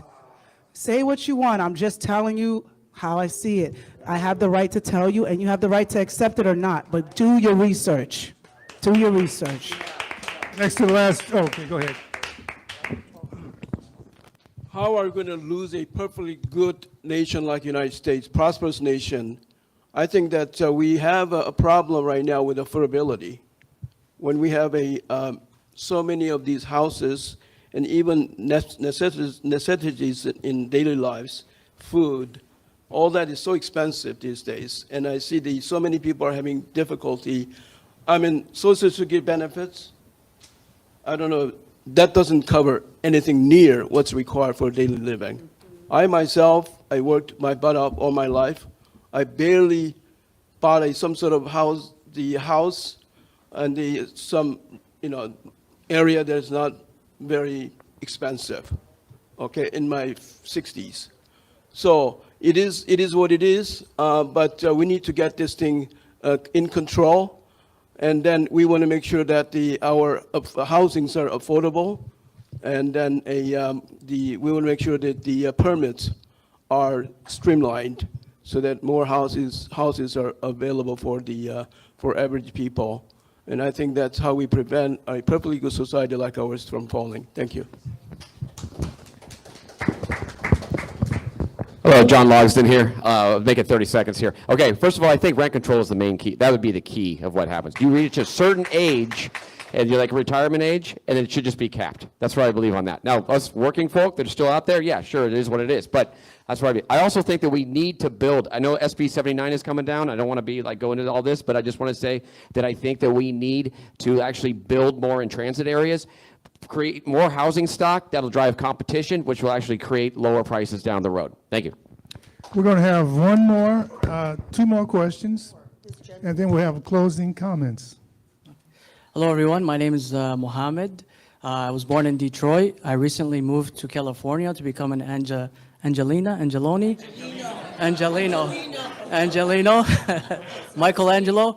So I wanted to say, I had a comment and a question. My comment was that I believe that we don't have mayor candidates. We have presidential candidates all sitting up there. And I really wanted to say that we want to work together as humanity to solve the problems, starting with Los Angeles and then going to the world. My question is that I am Muslim, but we believe in everybody, as I consider myself a humanitarian. So my question to you is, how are you going to conquer Islamophobia, even if it's against any religion, in regards to spirituality? Because we believe in universal, the spirituality is universal. It's not tied down to a specific faction. It's tied down to all of humanity. So my question to all of you, I just want to say that I'm the spiritual leader of the Watts community. This is why I moved to California. And so they chose me to represent them spiritually. So we have the... Good question. For time's sake, let's get to answers. Thank you, Mo. So, being the Muslim candidate, I mean, I consider myself an American and Los Angeles, Angelino, and that's about it. But from the campaigning, I realized there is a lot of this Islamophobia going. Fox was asking me about Sharia law, and it's like, what the hell are you talking about? And things like that. But what I can do and what I have been doing is the past 11 years, I've been very active to get the church, the temple, and the Muslims all together. And you have to, this is a different even subject. Muslims are divided between Shiite and Sunni, and they don't even talk to each other, and things like that. So I brought all the religions together, and I continue to celebrate each of us together. Yes, there is books, but at the end of the day, we are all children of God. We are all united in faith, and our diversity is our uniqueness. Thank you. That's really great, and I want to applaud Assad for his efforts, truly. He's been really a leader in helping unify all the different religions and sects around Los Angeles, and truly we need that right now. And I think, you mentioned the right point. You said you're a humanitarian first. That's what matters, right? And here's the difference, is that we have religion and we've got humans, right? I'm an American first. I'm a Ukrainian second, right? I'm a humanitarian first, I'm a Christian second. And it's when you start to put your religion ahead of your humanity, that's when it becomes a problem. Then you're a fundamentalist, right? We need to push back against fundamentalists. They are people who would put their religion ahead of the humanity of everyone. And so I think that's the important thing. It's a cultural change that we need to promote, and I will do that as mayor of Los Angeles. It's okay, you could be any religion in the world, and it's great, but we have to put our humanitarianism, our humanity first, and then our religion second. So thank you guys.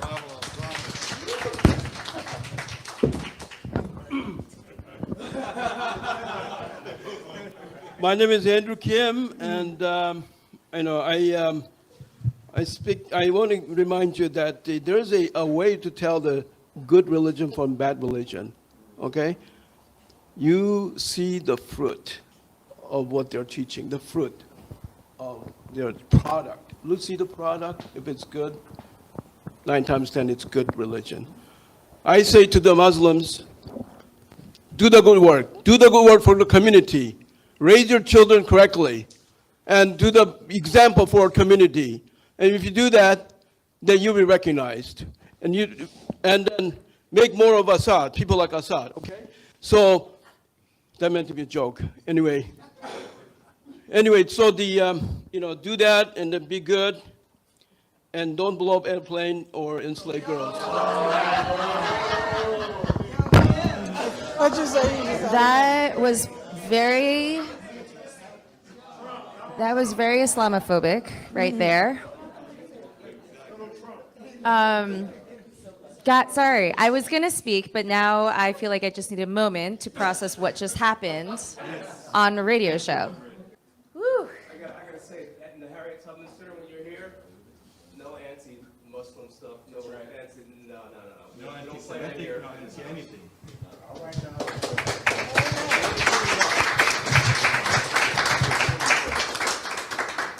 There's no such thing as good religion and bad religion.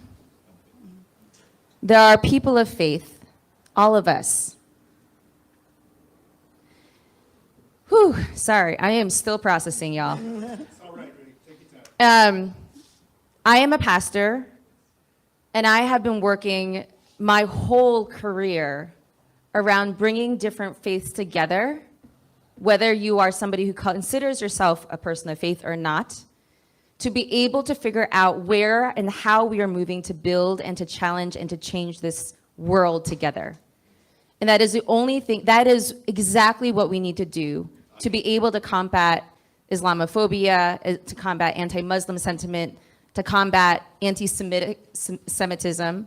These are all the ways that we need to come together, as we do have to actually spend time together. I spent time in the West Bank myself.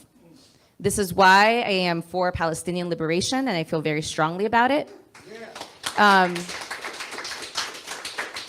And so the ways that we can be able to bring ourselves together is that we have to actually create third spaces. And this is why actually something like fast and free buses, I actually see as a way to be able to bring our communities together, as well as creating more opportunities to continue to build with our faith communities to solve our problems. And so I've actually been very active in this for a long time, working with Clue, working with LA Voice, and I will continue to do that as mayor of Los Angeles.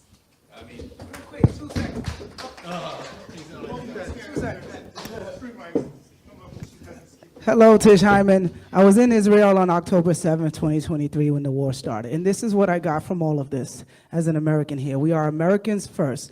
We are whatever we are after that second. No one deserves to be discriminated against. No one deserves any hate. There aren't any special groups that deserve more protection than any other group. We all should be protected as Americans here because we all want the same thing: prosperity, safety, and for our city and people to thrive. So for me, I look at it all like whatever religion you practice, that's on you. We're all Americans. We're human beings first, and we need to act as that. Even with the parties and political, we're human beings first. We need to get back to humanity. That's my thoughts on that. Thank you so much. Brian Acosta here. So as a tech person, I actually think that because technology has evolved so fast, right now what we're feeding is the algorithm. The algorithm is what's really hurting us because what gets clicks? The people saying all these nasty things. And so as mayor, what I really think we need as a mayor, we need somebody that understands the technology side so that we can actually push back on it, because that's what's dividing us right now. You know, it really is. You look at TikTok, you look at Instagram. I mean, even my ads right now, it's so homophobic.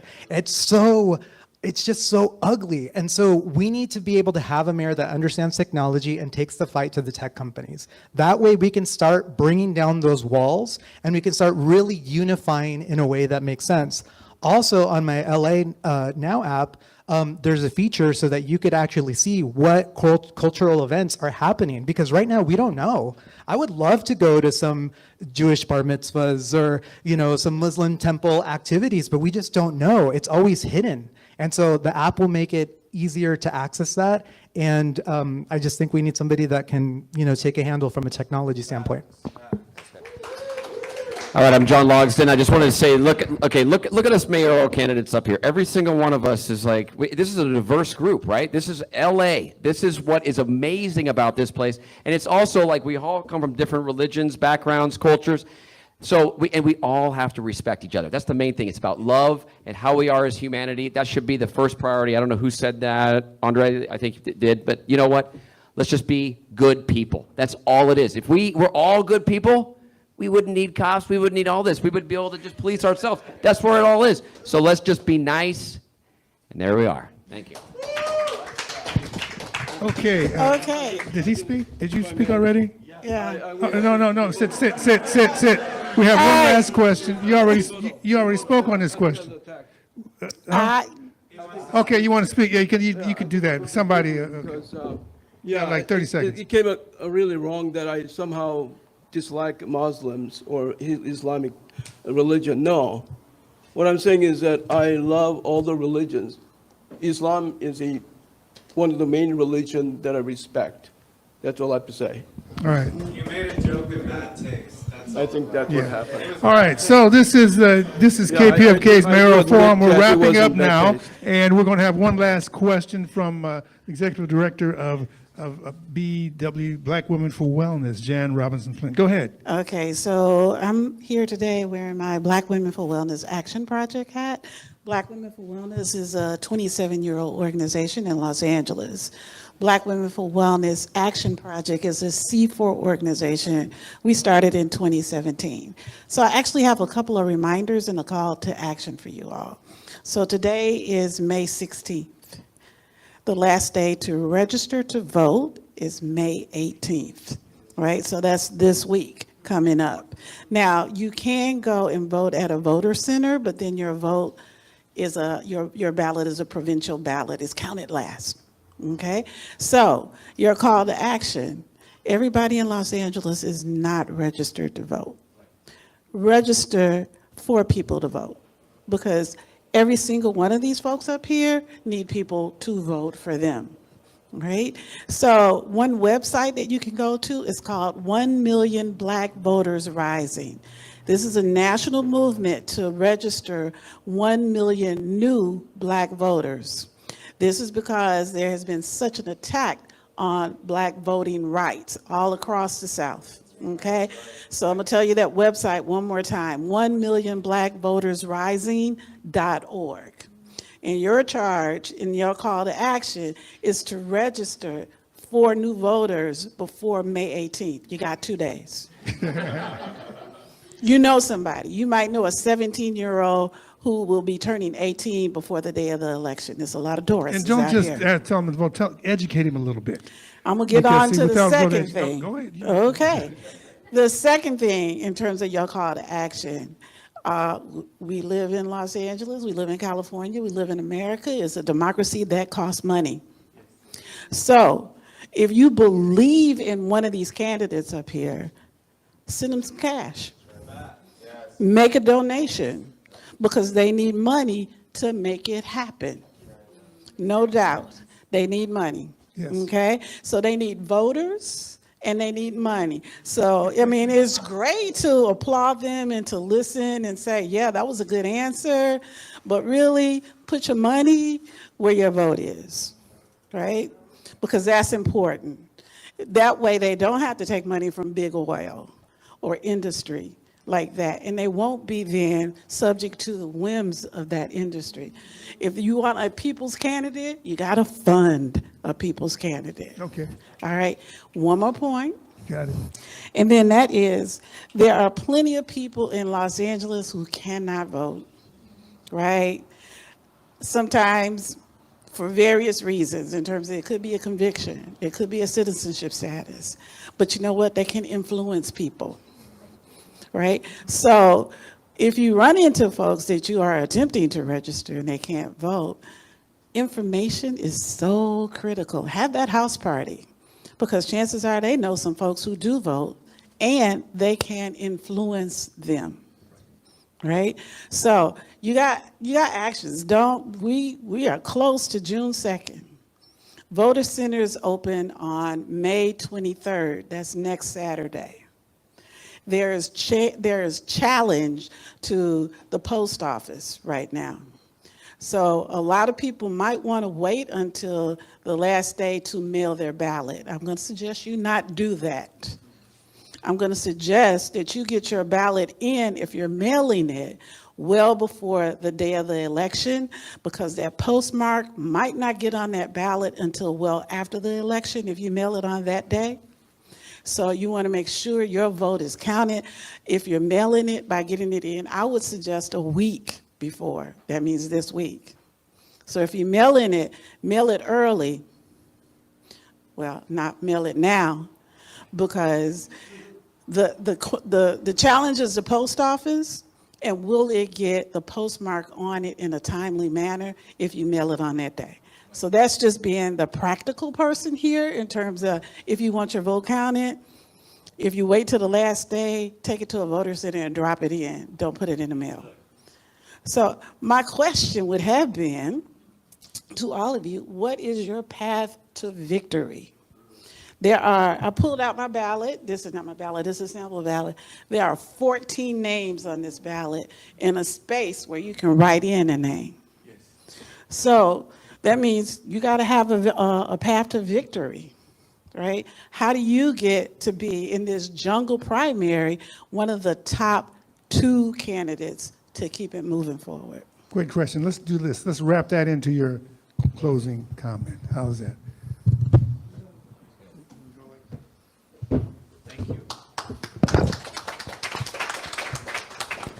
Brian Acosta here. So campaigning, being on the campaign trail, talking to people, seeing how the media has treated this whole campaign, the reality is that money talks, status talks.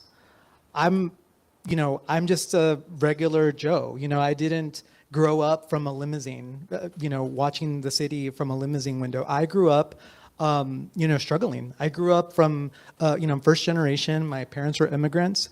And so I, really heavily rely on community. And that is one of the things that, for my campaign, that I've been relying on is the Latino community, the queer community, millennials. I mean, it's my generation that I'm fighting for. And that's what I'm bringing to the forefront is if we want generational change, that's what I'm offering in this race, because we need the systems of tomorrow today.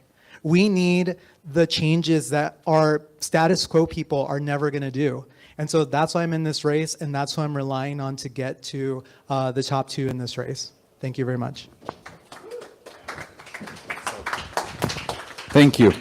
Assad Al-Najjar.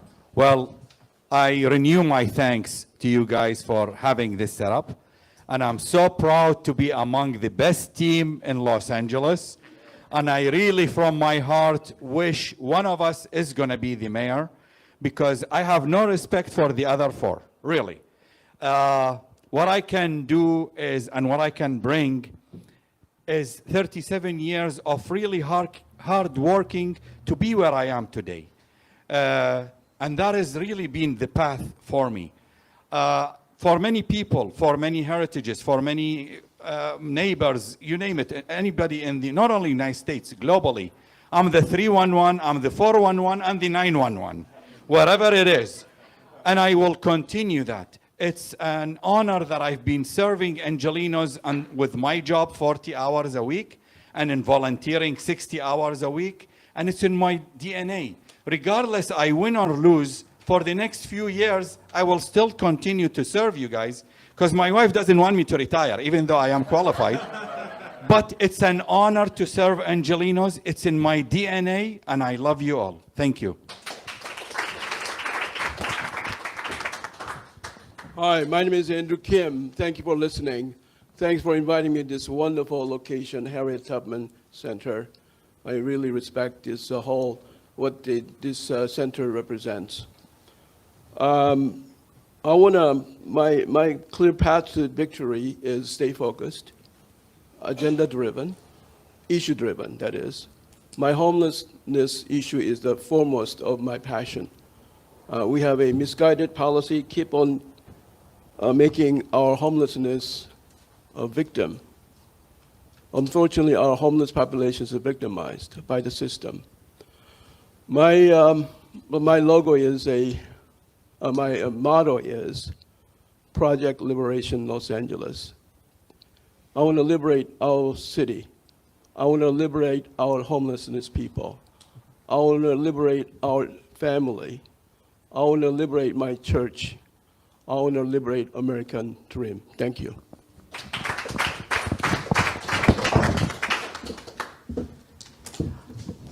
Hello, everybody. I'm John Logston, and I just want to say, as far as how I'm going to make it to the top 2 for November, I'm just head down. I'm going to try to make it happen. I'm going to work as hard as hell. But here's the thing. I'm a regular, everyday guy. I work my tail off for actually my 9-to-5 job. I've got kids. I got a lovely wife, and I am a true Angeleno, and I'm fighting for LA. And I work in the business, in the entertainment business. I believe I'm one of the only ones in this, in the group that actually is boots on the ground working every day. I got 2 jobs coming up this week, which I'm juggling the mayoral thing and actually producing. So I'm going to fight hard to make sure that there is no runaway production and that we are keeping entertainment, film business here in Los Angeles. That is my #1 goal for like the next 2 weeks. Get that word out and make it happen. Let people know that I'm fighting for them because there's a lot of Angelenos doing that. Okay, here's another thing. Obviously, my slogan is let's go. And that is really, we need to make things happen quicker in this town. I've seen how the current mayor right now has, everything has just been on fast forward in the last few months, but there was 3 years where things were just not happening. So we need to make it happen right now. Let's go. Thank you. And I want to just thank everybody here, everybody that's listening on the radio and in here in this room. Take a deep look at everybody up here. Look at the platforms because they are all great and everybody put their heart and soul into that. Look at mine, logsden4la.com. Thank you, and thank you to KPFK. Appreciate it. Whew, sorry, I'm still processing, to be very honest with you, what happened back there. I'm just being so honest. I felt like my gut was punched to hear the anti-Muslim sentiments named on the stage, which just zero tolerance for that. Period, in this city. As far as how our plan to win, I'm very proud to say that we have now raised over $500,000 with matching funds to be able, with zero money from corporations, zero money from lobbyists, over $500,000 to be able to put into our campaign. We have knocked on thousands of doors, and our field capacity is we are focused on that and to make sure that we hit as many possible doors as we can by by June 2nd. We have reached 500,000 people now on social media. We have well over 1,200 volunteers who are actively engaged in our communities and actively engaged in our campaign. This is the path to win, is that right now we are in a culture of fear. People are too afraid to be able to even imagine that this city could work for them, that they could have a life here. We need to change that around. And that's exactly why I'm running for office, because as I've been saying, it's not that the system is broken. It's that the system is working exactly as it's designed to work. The problem is it's not designed to work for you and I. And that's why we need to mobilize, move, show up, vote, volunteer, get activated, and finally change the system so that we make sure that this city works for working Angelenos. Tish Hyman here for my final word. And honestly, I'm already at the victory lap. Let me explain why. because I will never stop fighting for Los Angeles. Something awoke inside of me.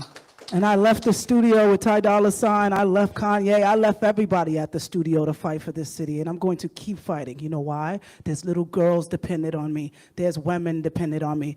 I know I've been in so many town halls where I see black people's history and our civil rights used as a mask for other people's agendas, and black people, we have a unique struggle in this country. Do not forget it. It is unlike anyone else's. It doesn't handicap us. It doesn't make us special, but it is unlike anyone else's. And I got tired of seeing all these other groups pair their struggle with black struggles. They are different. That is a fact. And I will be here fighting for this city forever. So I don't care about just this election. I'm going to bring $3 billion to Los Angeles annually anyway, because I already got the plan.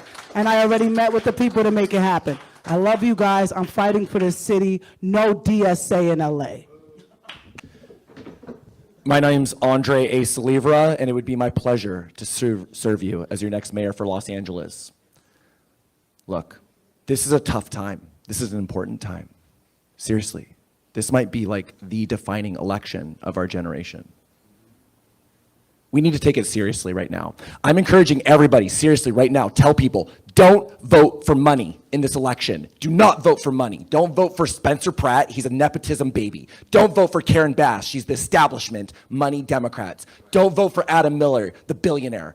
Vote for an independent candidate. Look down ballot. Our campaign's doing phenomenally well. We've raised less than probably any other campaign. We've raised less than $20,000, and we're doing phenomenally well. We've connected with tens of thousands of voters. Why? Because I'm out there. I'm on the streets every day. Before I was here today, I was at the Red Bull Boxcar Derby. I connected with about 10,000 voters with our team of 6 volunteers. People are showing up for our campaign. Why? Because we got real solutions. Because I was born and raised here. I'm a product of this city. I was homeless here. I know what it's like to live and fight in LA, and I will always fight for our city. And we're doing phenomenally well. So if you like me, if you like our campaign, tell people about me. Say, hey, I'm voting for Andre on June 2nd. I'm voting for Andre. And that's how we're going to do it. I'm going to win this thing by doing what I've always done. That's depending on the people of my city. Vote for Andre Salivra for LA Mayor on June 2nd. Thank you. Thank you all so much. I want to thank all the candidates that came and participated. Don't leave because I have some announcements to make. KPFK Media and Cut to the Chase present a candidate forum of LA's mayoral candidates. There's 3 ways to vote: by mail, by Dropbox, or in person. Thank you. Hello, thank you all for being here. My name is Ornella Barbara. I am host, producer, and DJ from KPFK, and I am producer for The Signal. Ray, very nice to meet you. We spoke this morning. You know I'm going to charge you for that. I'm going to charge you for that ad. I understand. Okay, so I'm very passionate about what I'm going to ask. What are you going to do about the tortured, starving, abandoned dogs and cats across Los Angeles? Have any of you actually visited Skid Row, animal shelters? Have you seen the suffering with your own eyes? These animals cannot talk. They cannot not ask for help. They cannot vote. They only wait for your help. Anybody want to? Okay, here we go. Thank you. Thank you. Assad Al-Najjar. Well, since I work for the city for 37 years and volunteer at the same time through the Empower LA Neighborhood Councils, the past 2 decades, I work very close with the homeless from San Pedro all the way to where I live in Porter Ranch. And I do visit all the animal shelters. I work close with all the volunteers. And one of the main problems for our animal shelters to start with is when all the operation became under general services, in which now the food has to go through general services. When you have incompetent general manager doesn't even know what to order, that goes to general services, you have animals in the shelter have nothing. Then when you go to downtown LA, it's 10-minute walk or less from our building in City Hall. You find them, right, you find the abuse of the animals. I don't want to use the rape of the animals. And many times, by the time we report it to the police, it's too late to come in. Police doesn't even come. All right. Anybody want to address that? So I actually have been to the animal shelters. I've been to Skid Row. I mean, I've spent a lot of time in Skid Row, actually, and recently also spent time in Skid Row with a rescue group that provides free clinics in Skid Row for many of our residents who live in or around Skid Row who can't afford services to be able to ensure that their pets are safe. Here is the reality. A couple years ago, I adopted my dog, who is a rescue herself, and I was so proud that during the pandemic, there were 0 animals in the shelter. We got to that point. It is completely the opposite situation now. We call ourselves a no-kill city. The reality is we are killing our animals left and right because our shelter system is so broken, it's been defunded.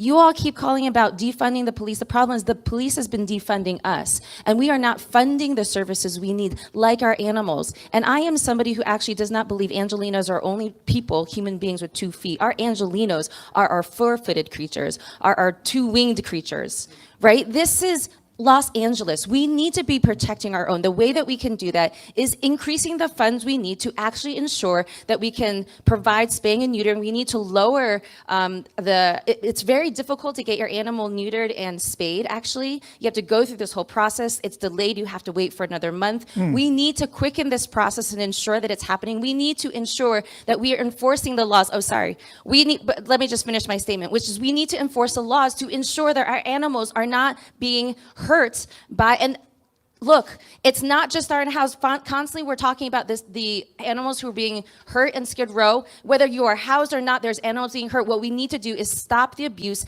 everywhere and enforce the laws and ensure that we are ending all of that abuse. I'm so sorry. I just feel really passionate about this. I think we'll have one more, because I think everybody agrees with this, right? So everybody's in agreement, so we won't have to. Go ahead, since you're up. Yeah. So Brian Acosta.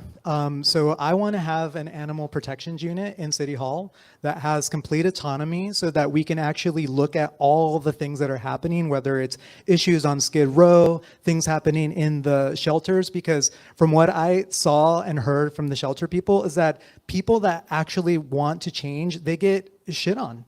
And, you know, they get... Really? I got to edit that. Really? I have to edit that out. Oh. Are you? Sorry. No, it's not. I have to edit it out. No, it's not at this point. But, you know, we need to have whistleblower protection so that people can actually change things. And so those would be my priorities, to be able to have more autonomy so that people could actually create change, and also work with independent auditors to be able to actually change things in the city happening with regards to animals. All right, let's move forward. I want to take a couple quick questions from the audience. Come up here.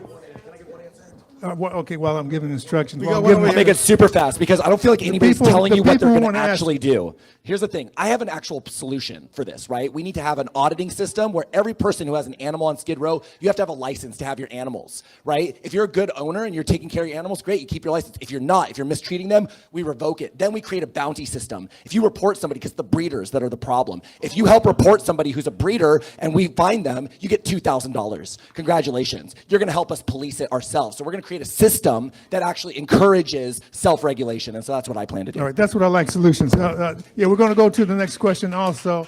I'm glad I want to hear solutions. Everybody talked about housing and homelessness, but I didn't hear a lot of concrete solutions to that. So let's get a quick questions. We're running out of time. We're going to go a little over because we started late. Line up there for the questions from the audience, Okay, please. this is, We'll go through them really quick. Naibingi Kuti, thanks for doing this, Sylvester. And I just wonder if some of the people, especially the guy, the man right here that insulted Ray, have you ever listened to KPFK? KPFK is a progressive radio station. So you should respect our point of view when you come into our environment, because that remark that you made about her being from the Soviet Union was uncalled for. And I think it basically sounded like Trump. We don't need that environment in our space. I just want to let you know that. And also one other thing, the Olympics. Why are we talking about funding the Olympics? Our city doesn't deserve the Olympics. We have so much poverty in the city. Why are we proud to bring in other people here and we don't even have All right, money to take let's care see of who our own wants to answer citizens? that question. Go ahead, Ray. I would love to answer the question about the Olympics. Here's a question that we have not been asking as a city is, should we be holding the Olympics at all? Should we be canceling the Olympics? Right now, we know, and I talked this morning on Dino's show, the fact that the Olympics coming here is going to bankrupt our city.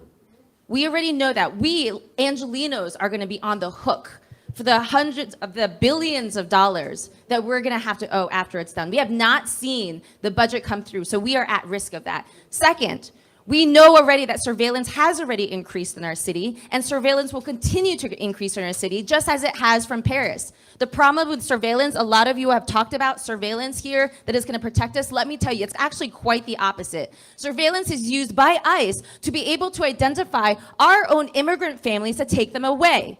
This is a problem. Surveillance has been used by Texas sheriffs to be able to find people who have crossed the borders to get an abortion because they don't feel safe in their own state. And they've been used that to identify them. I'm sorry, surveillance is a problem. Third, our immigrants, our communities are already under threat. Federal agents will be increased in our city as we move towards the Olympics, and then further, the LAPD will come under federal control. Do we want that happening? They will have access to all of our information. We need to be asking the question, and I didn't even begin to talk about Airbnb. Right now, the Mayor Bass has already proposed that we give Airbnb more money. Sorry, they're gonna give us money so they can buy off our city. We're going to increase the evictions of our families, and we don't even have enough housing. So there's a lot of questions we need to be answering in this moment, and I'm calling for a task force in the city to question whether or not we should be canceling the Olympics. Thank you, Ray. I'm John Logsdon, and I am pro-Olympic. So that's why we have a democracy here, so we can actually talk about these things. So here's the thing. I think the Olympics are a gift for our city, for sure. This is Los Angeles, and this is going to be the third time the Olympics are coming here. Right now, think about it. We just had the games in Paris. How many people saw that on TV and want to go and actually visit Paris? Having the Olympics here is not just about those 2 weeks. It's actually an investment for the next 10 years. People are going to want to come here. That's tax bases for people coming and visiting Los Angeles, going to their restaurants, going to hotels. That's what it is. Tourism dollars drives revenue, which drives taxes. Perfect. Olympics, let's go. All right. Listen, guys, I'm pro-Olympics, and I'll tell you why. I'm a businesswoman, and I understand what the worry is. But the truth is with the right mayor and the right leadership, this can be a big cash cow for us. This will help us a lot. What Karen Bass suggested was building TV screens so everybody could watch it online for free. I'm like, no. Let's open up our doors to our restaurants. Let's open up the businesses that close down, bring in pop-ups, and get people to buy stuff. People are going to come here from all over the world, and that's going to bring an economy boost to us. I know it might not seem like it now because we haven't even gotten into the particulars yet, but it will. And honestly, I'm an economy girl. I have so many plans to bring money to our city that we will cut city tax within my 3rd year of being mayor because I'm creative. Creativity is something that is lacking in our government. People don't know how to create revenue streams. They only know how to tax us to death. And I'm totally against taxing us to death. We need the Olympics, but we need good leadership. We need to know how it does. And, I just want to say, Ray is serious when she says that she's not about following systems. She's went over her time every single time she grabbed this mic. And so I think if you want somebody who don't follow systems, she's right there with it. Guys, listen, we need the Olympics.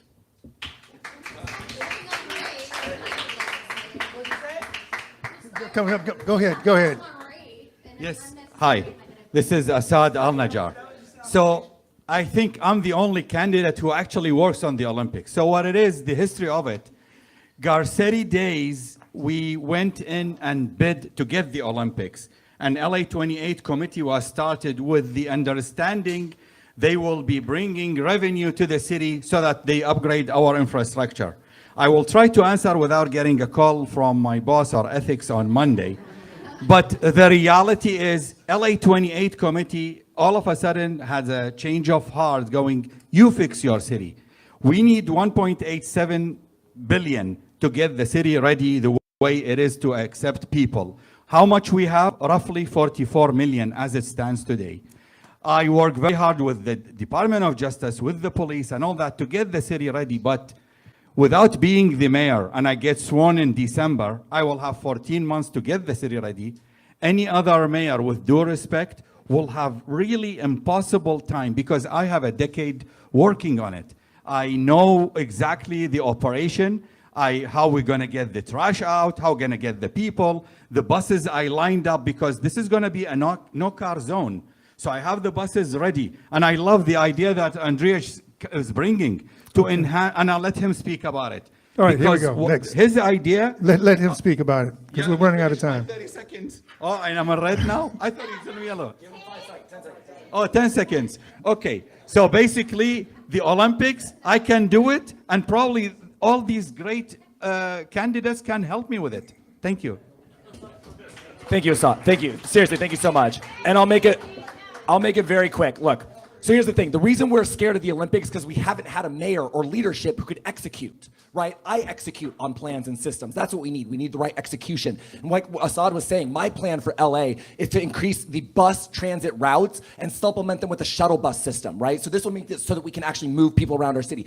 The Olympics are good for our city because it brings a lot of money in, which floats all of our jobs, all of our economy, but we got to make sure we're prepared, right? And so then we need a transit system that works for people.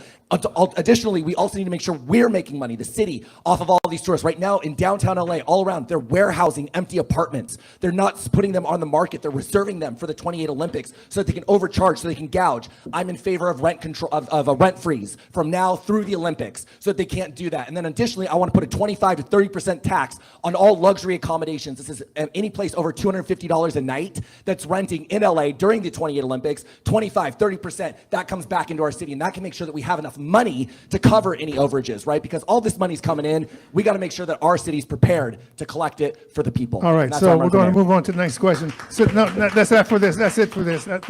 I know you've been pointed out. Do you want to take a 30-second respond? So we talk about the fact that the Olympics is supposed to help our economy. The reality is the Olympic Committee has already said they're planning on considering contracts outside of Los Angeles that are more competitive. So that way, actually, our businesses are not going to actually be benefiting from the Olympics. Second of all, so many of our small businesses are closing, including Red Books, which I was just at the press conference and march with, in which case so many of our small businesses are not being supported, so they won't actually get to benefit. And even if they do get to benefit, they benefit for 2 months. What we need is infrastructure and a focus on the city of Los Angeles, Angelinos who live here now. So we want to talk about economy, we want to talk about finances, let's talk about the fact that's going to bankrupt us, and we're not. Us who live here and our business owners are not going to benefit from it. That was the response. Okay, let's go to the next questioner. You know, we're running out of time. The next question, please. We want the next question because we're running out of time. We started late. Sorry, this John is is here actually from the Harry Tubman Center for Social Justice. He might let us go over it, but we'll see. This is going to be a weighty question. So we've kind of touched on this here and there, but one of our biggest problems in LA is that there's over 40,000 unhoused people in this city. And the current mayor's solution, which seems like a one-size-fits-all, is called Inside Safe. It's extremely expensive, and the success rate has been abysmal. So what I would like to hear is, what are either fresh ideas that you guys are going to be bringing to solve this problem or modifying the current existing system?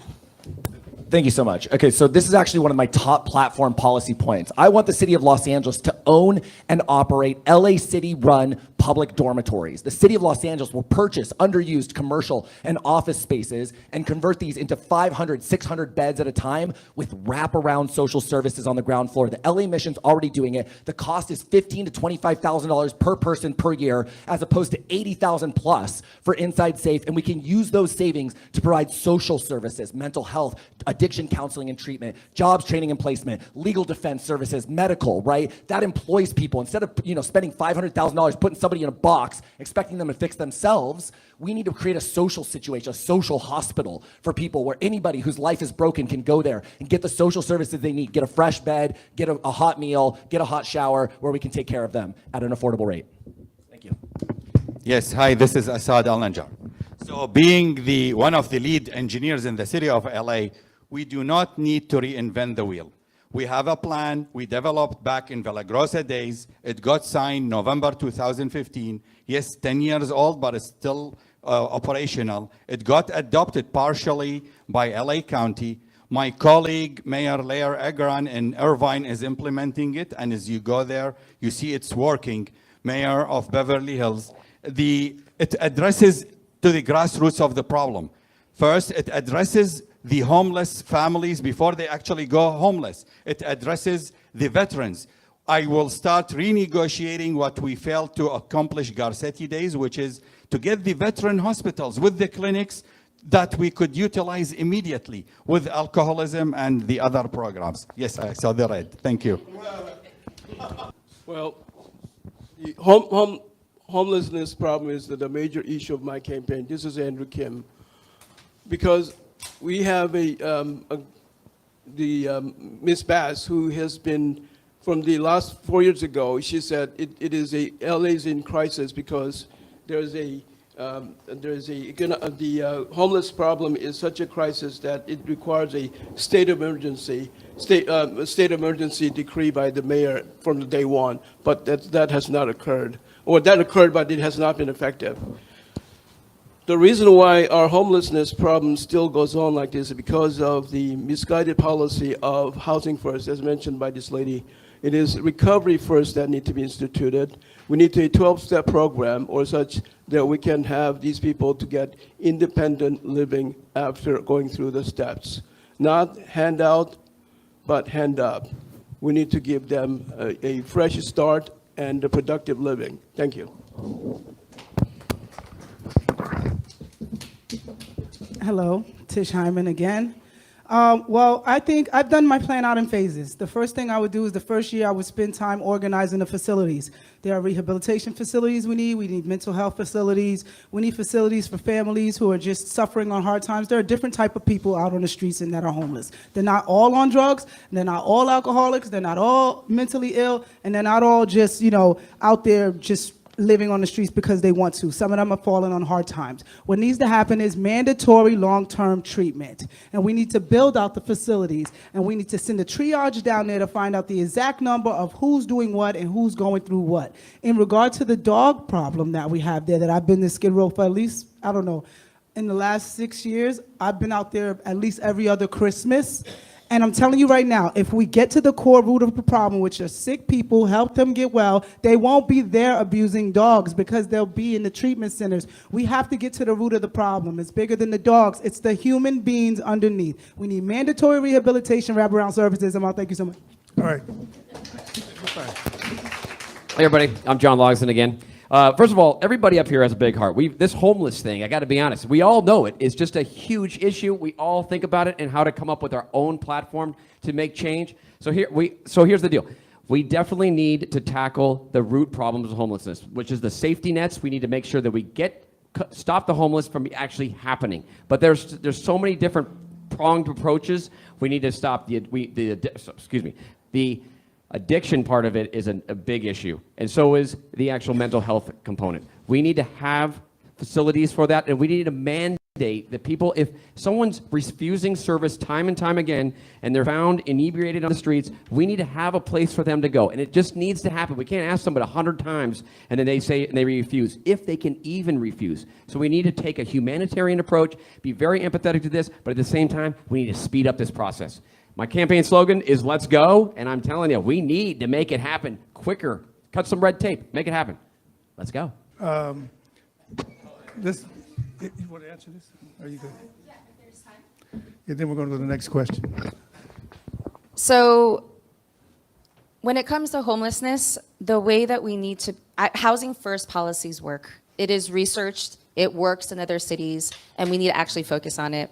We need to repeal 4118 because it just pushes people who don't have a home from one side of the street to the other. It displaces them, it destabilizes them over and over again. I've been very connected closely to the recovery community for a long time. What we need to do is stabilize people if they're needing recovery, stabilize people and support them so they have stable housing so they can work on their recovery journey. The way that we get people out the streets is we be able to support them with a street team, supporting them, building that trust that they have lost. We move them, we need to get rid of the Inside Safe program. It's hundreds of millions of dollars going into a program that is not working and is a waste of our money, has no end in sight. Instead, we need to use all those dollars that we're using on 4118, which is expensive, inhumane, and doesn't work, spending all that money into Inside Safe and put it into real resources and into permanent supportive housing, such as social housing, which is what I'm advocating for, so that we have permanent housing solutions and permanent stability for everybody. Okay, you know we're going to go. Let's go to the next question. So good afternoon, candidates. My name is Paul Roberson. Los Angeles is one of the most diverse and internationally connected cities in the nation. While our city struggles with homelessness, affordability, and public safety, countries like Cuba are facing severe humanitarian hardships worsened by the U.S. sanctions and embargo policies. As a mayor or a potential candidate for mayor of a global city with large immigrant and international communities, what role, if any, should Los Angeles play in advocating for humanitarian relief and international solidarity while still addressing urgent local needs?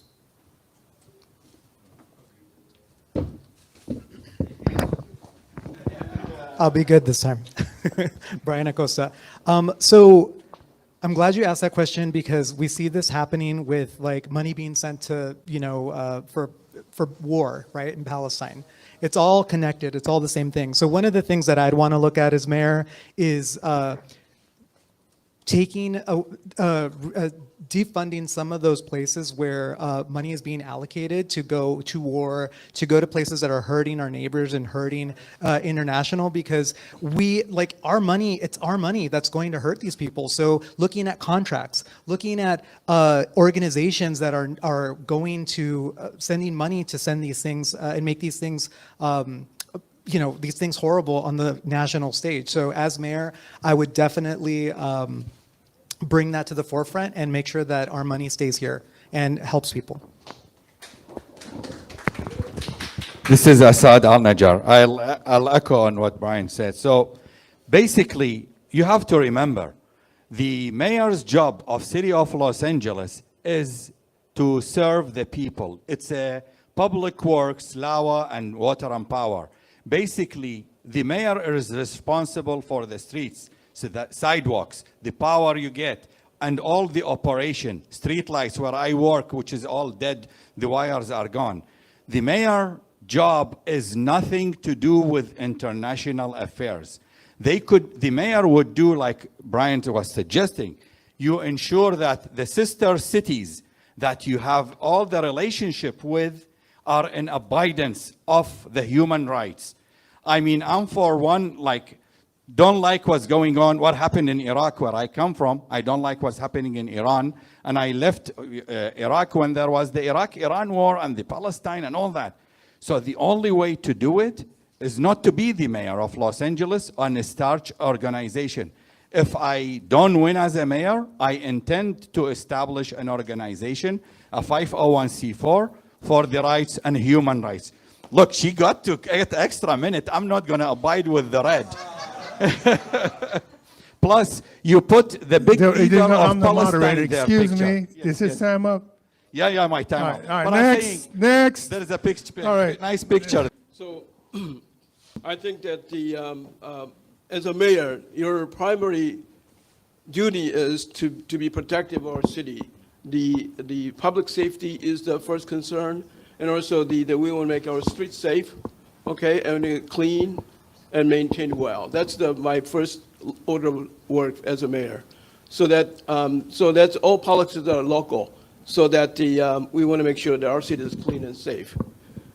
I want to say that I'm not going to be in another country while city is burning. Okay, thank you. As mayor, I will cut all contracts that are increasing genocide in any other country or war.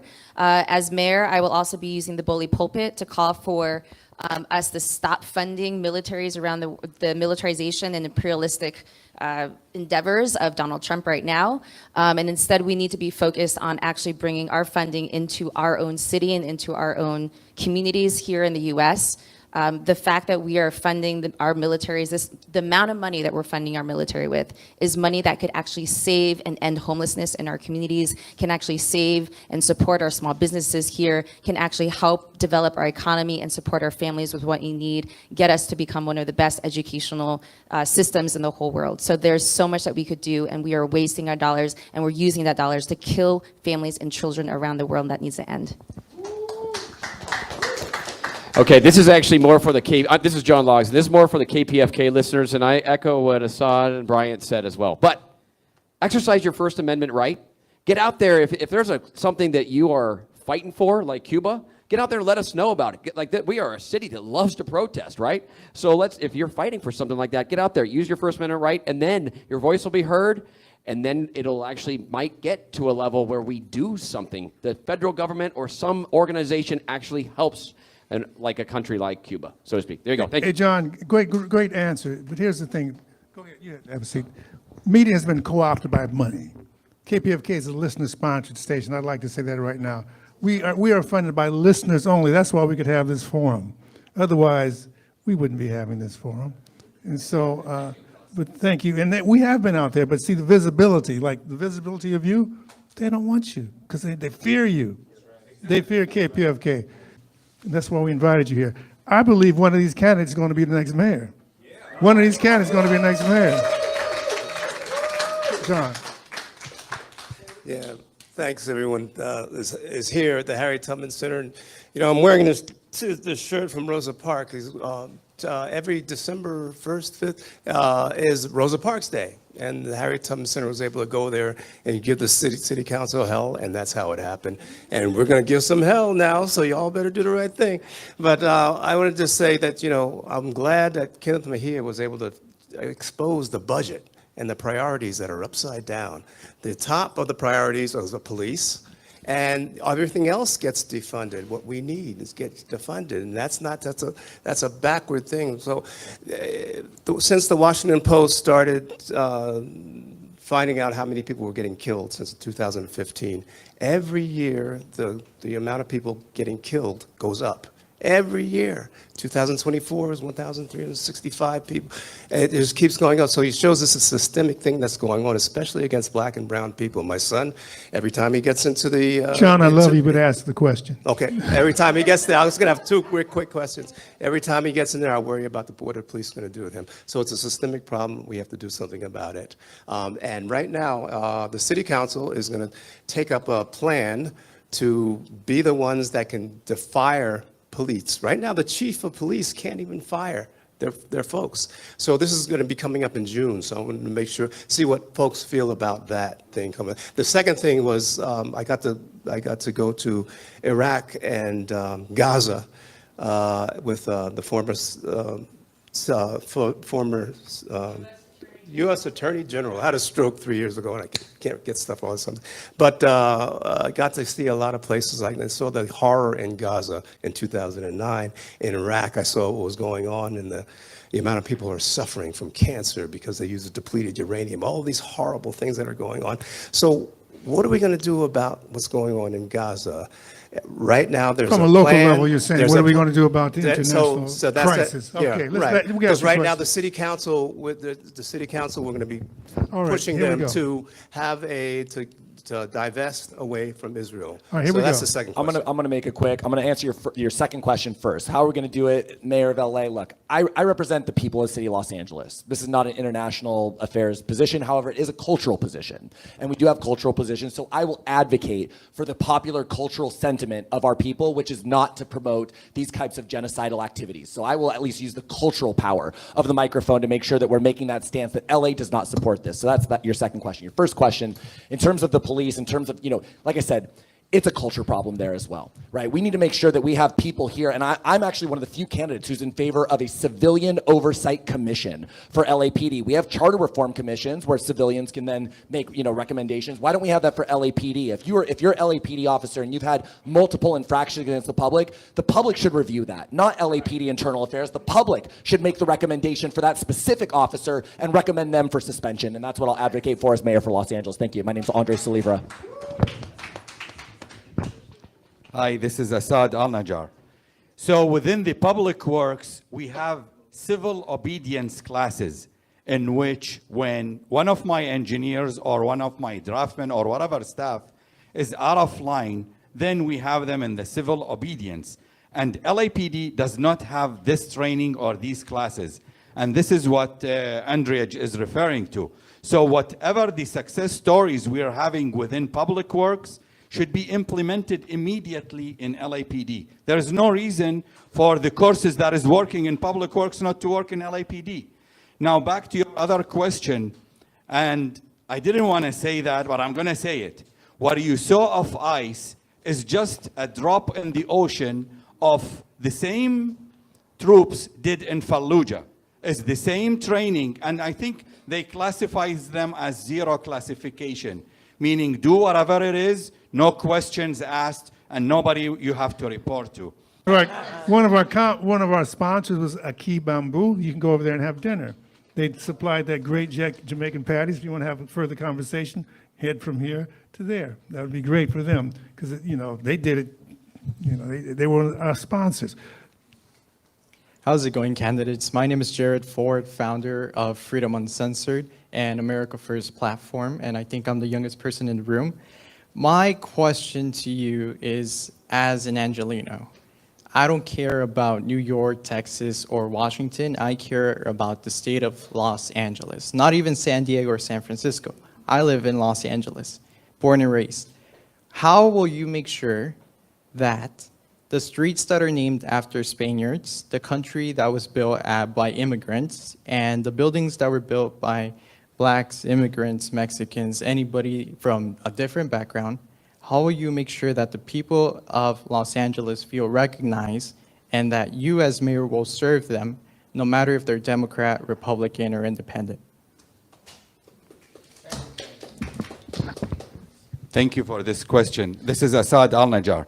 So working 37 years under the planning, the different plans, the 2020, the 2030, the 2050, and believe it or not, I'm still working on the 2060, even though I don't think I'm going to see it.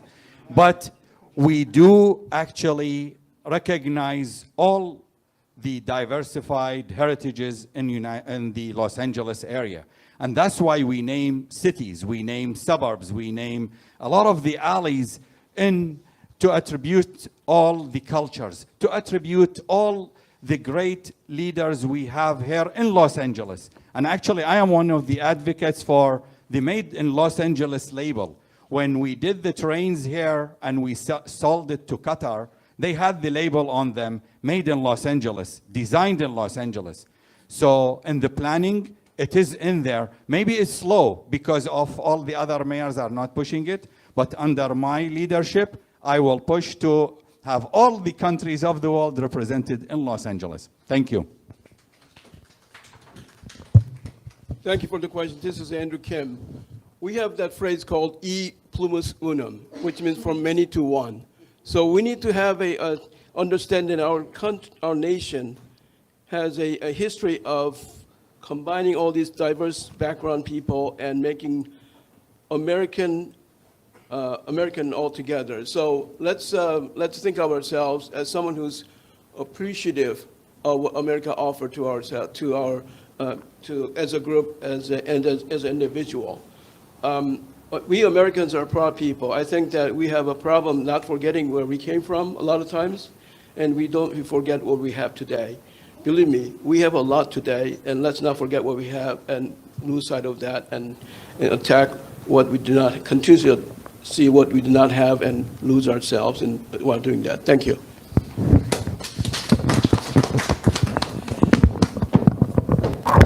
Mr. Kim, that was That was a mouthful. I really appreciate that. And you are my dream, young man. You are my dream. I'm working so hard because I want people your age. I want everybody young to get involved in politics because it's your future that we're here fighting for. So I'm so happy to see you here. Honestly, I don't know what I would do. I would have somebody like you tell me about it, and I'd be like, well, let's create a monthly program. I'm all about cultural activations. I'm all about exploring and celebrating our people, but we are all American. And that is what we need to remember at the core of us. We're all from different places, but like Kim said, we're forgetting what we have here. We have to celebrate our country. I've traveled all throughout Europe, Japan, and I'm telling you right now, we have the best country in the world. Unless you leave, you do not realize how blessed we are here as one nation, under God, indivisible, with liberty and justice for all. Especially if you got money.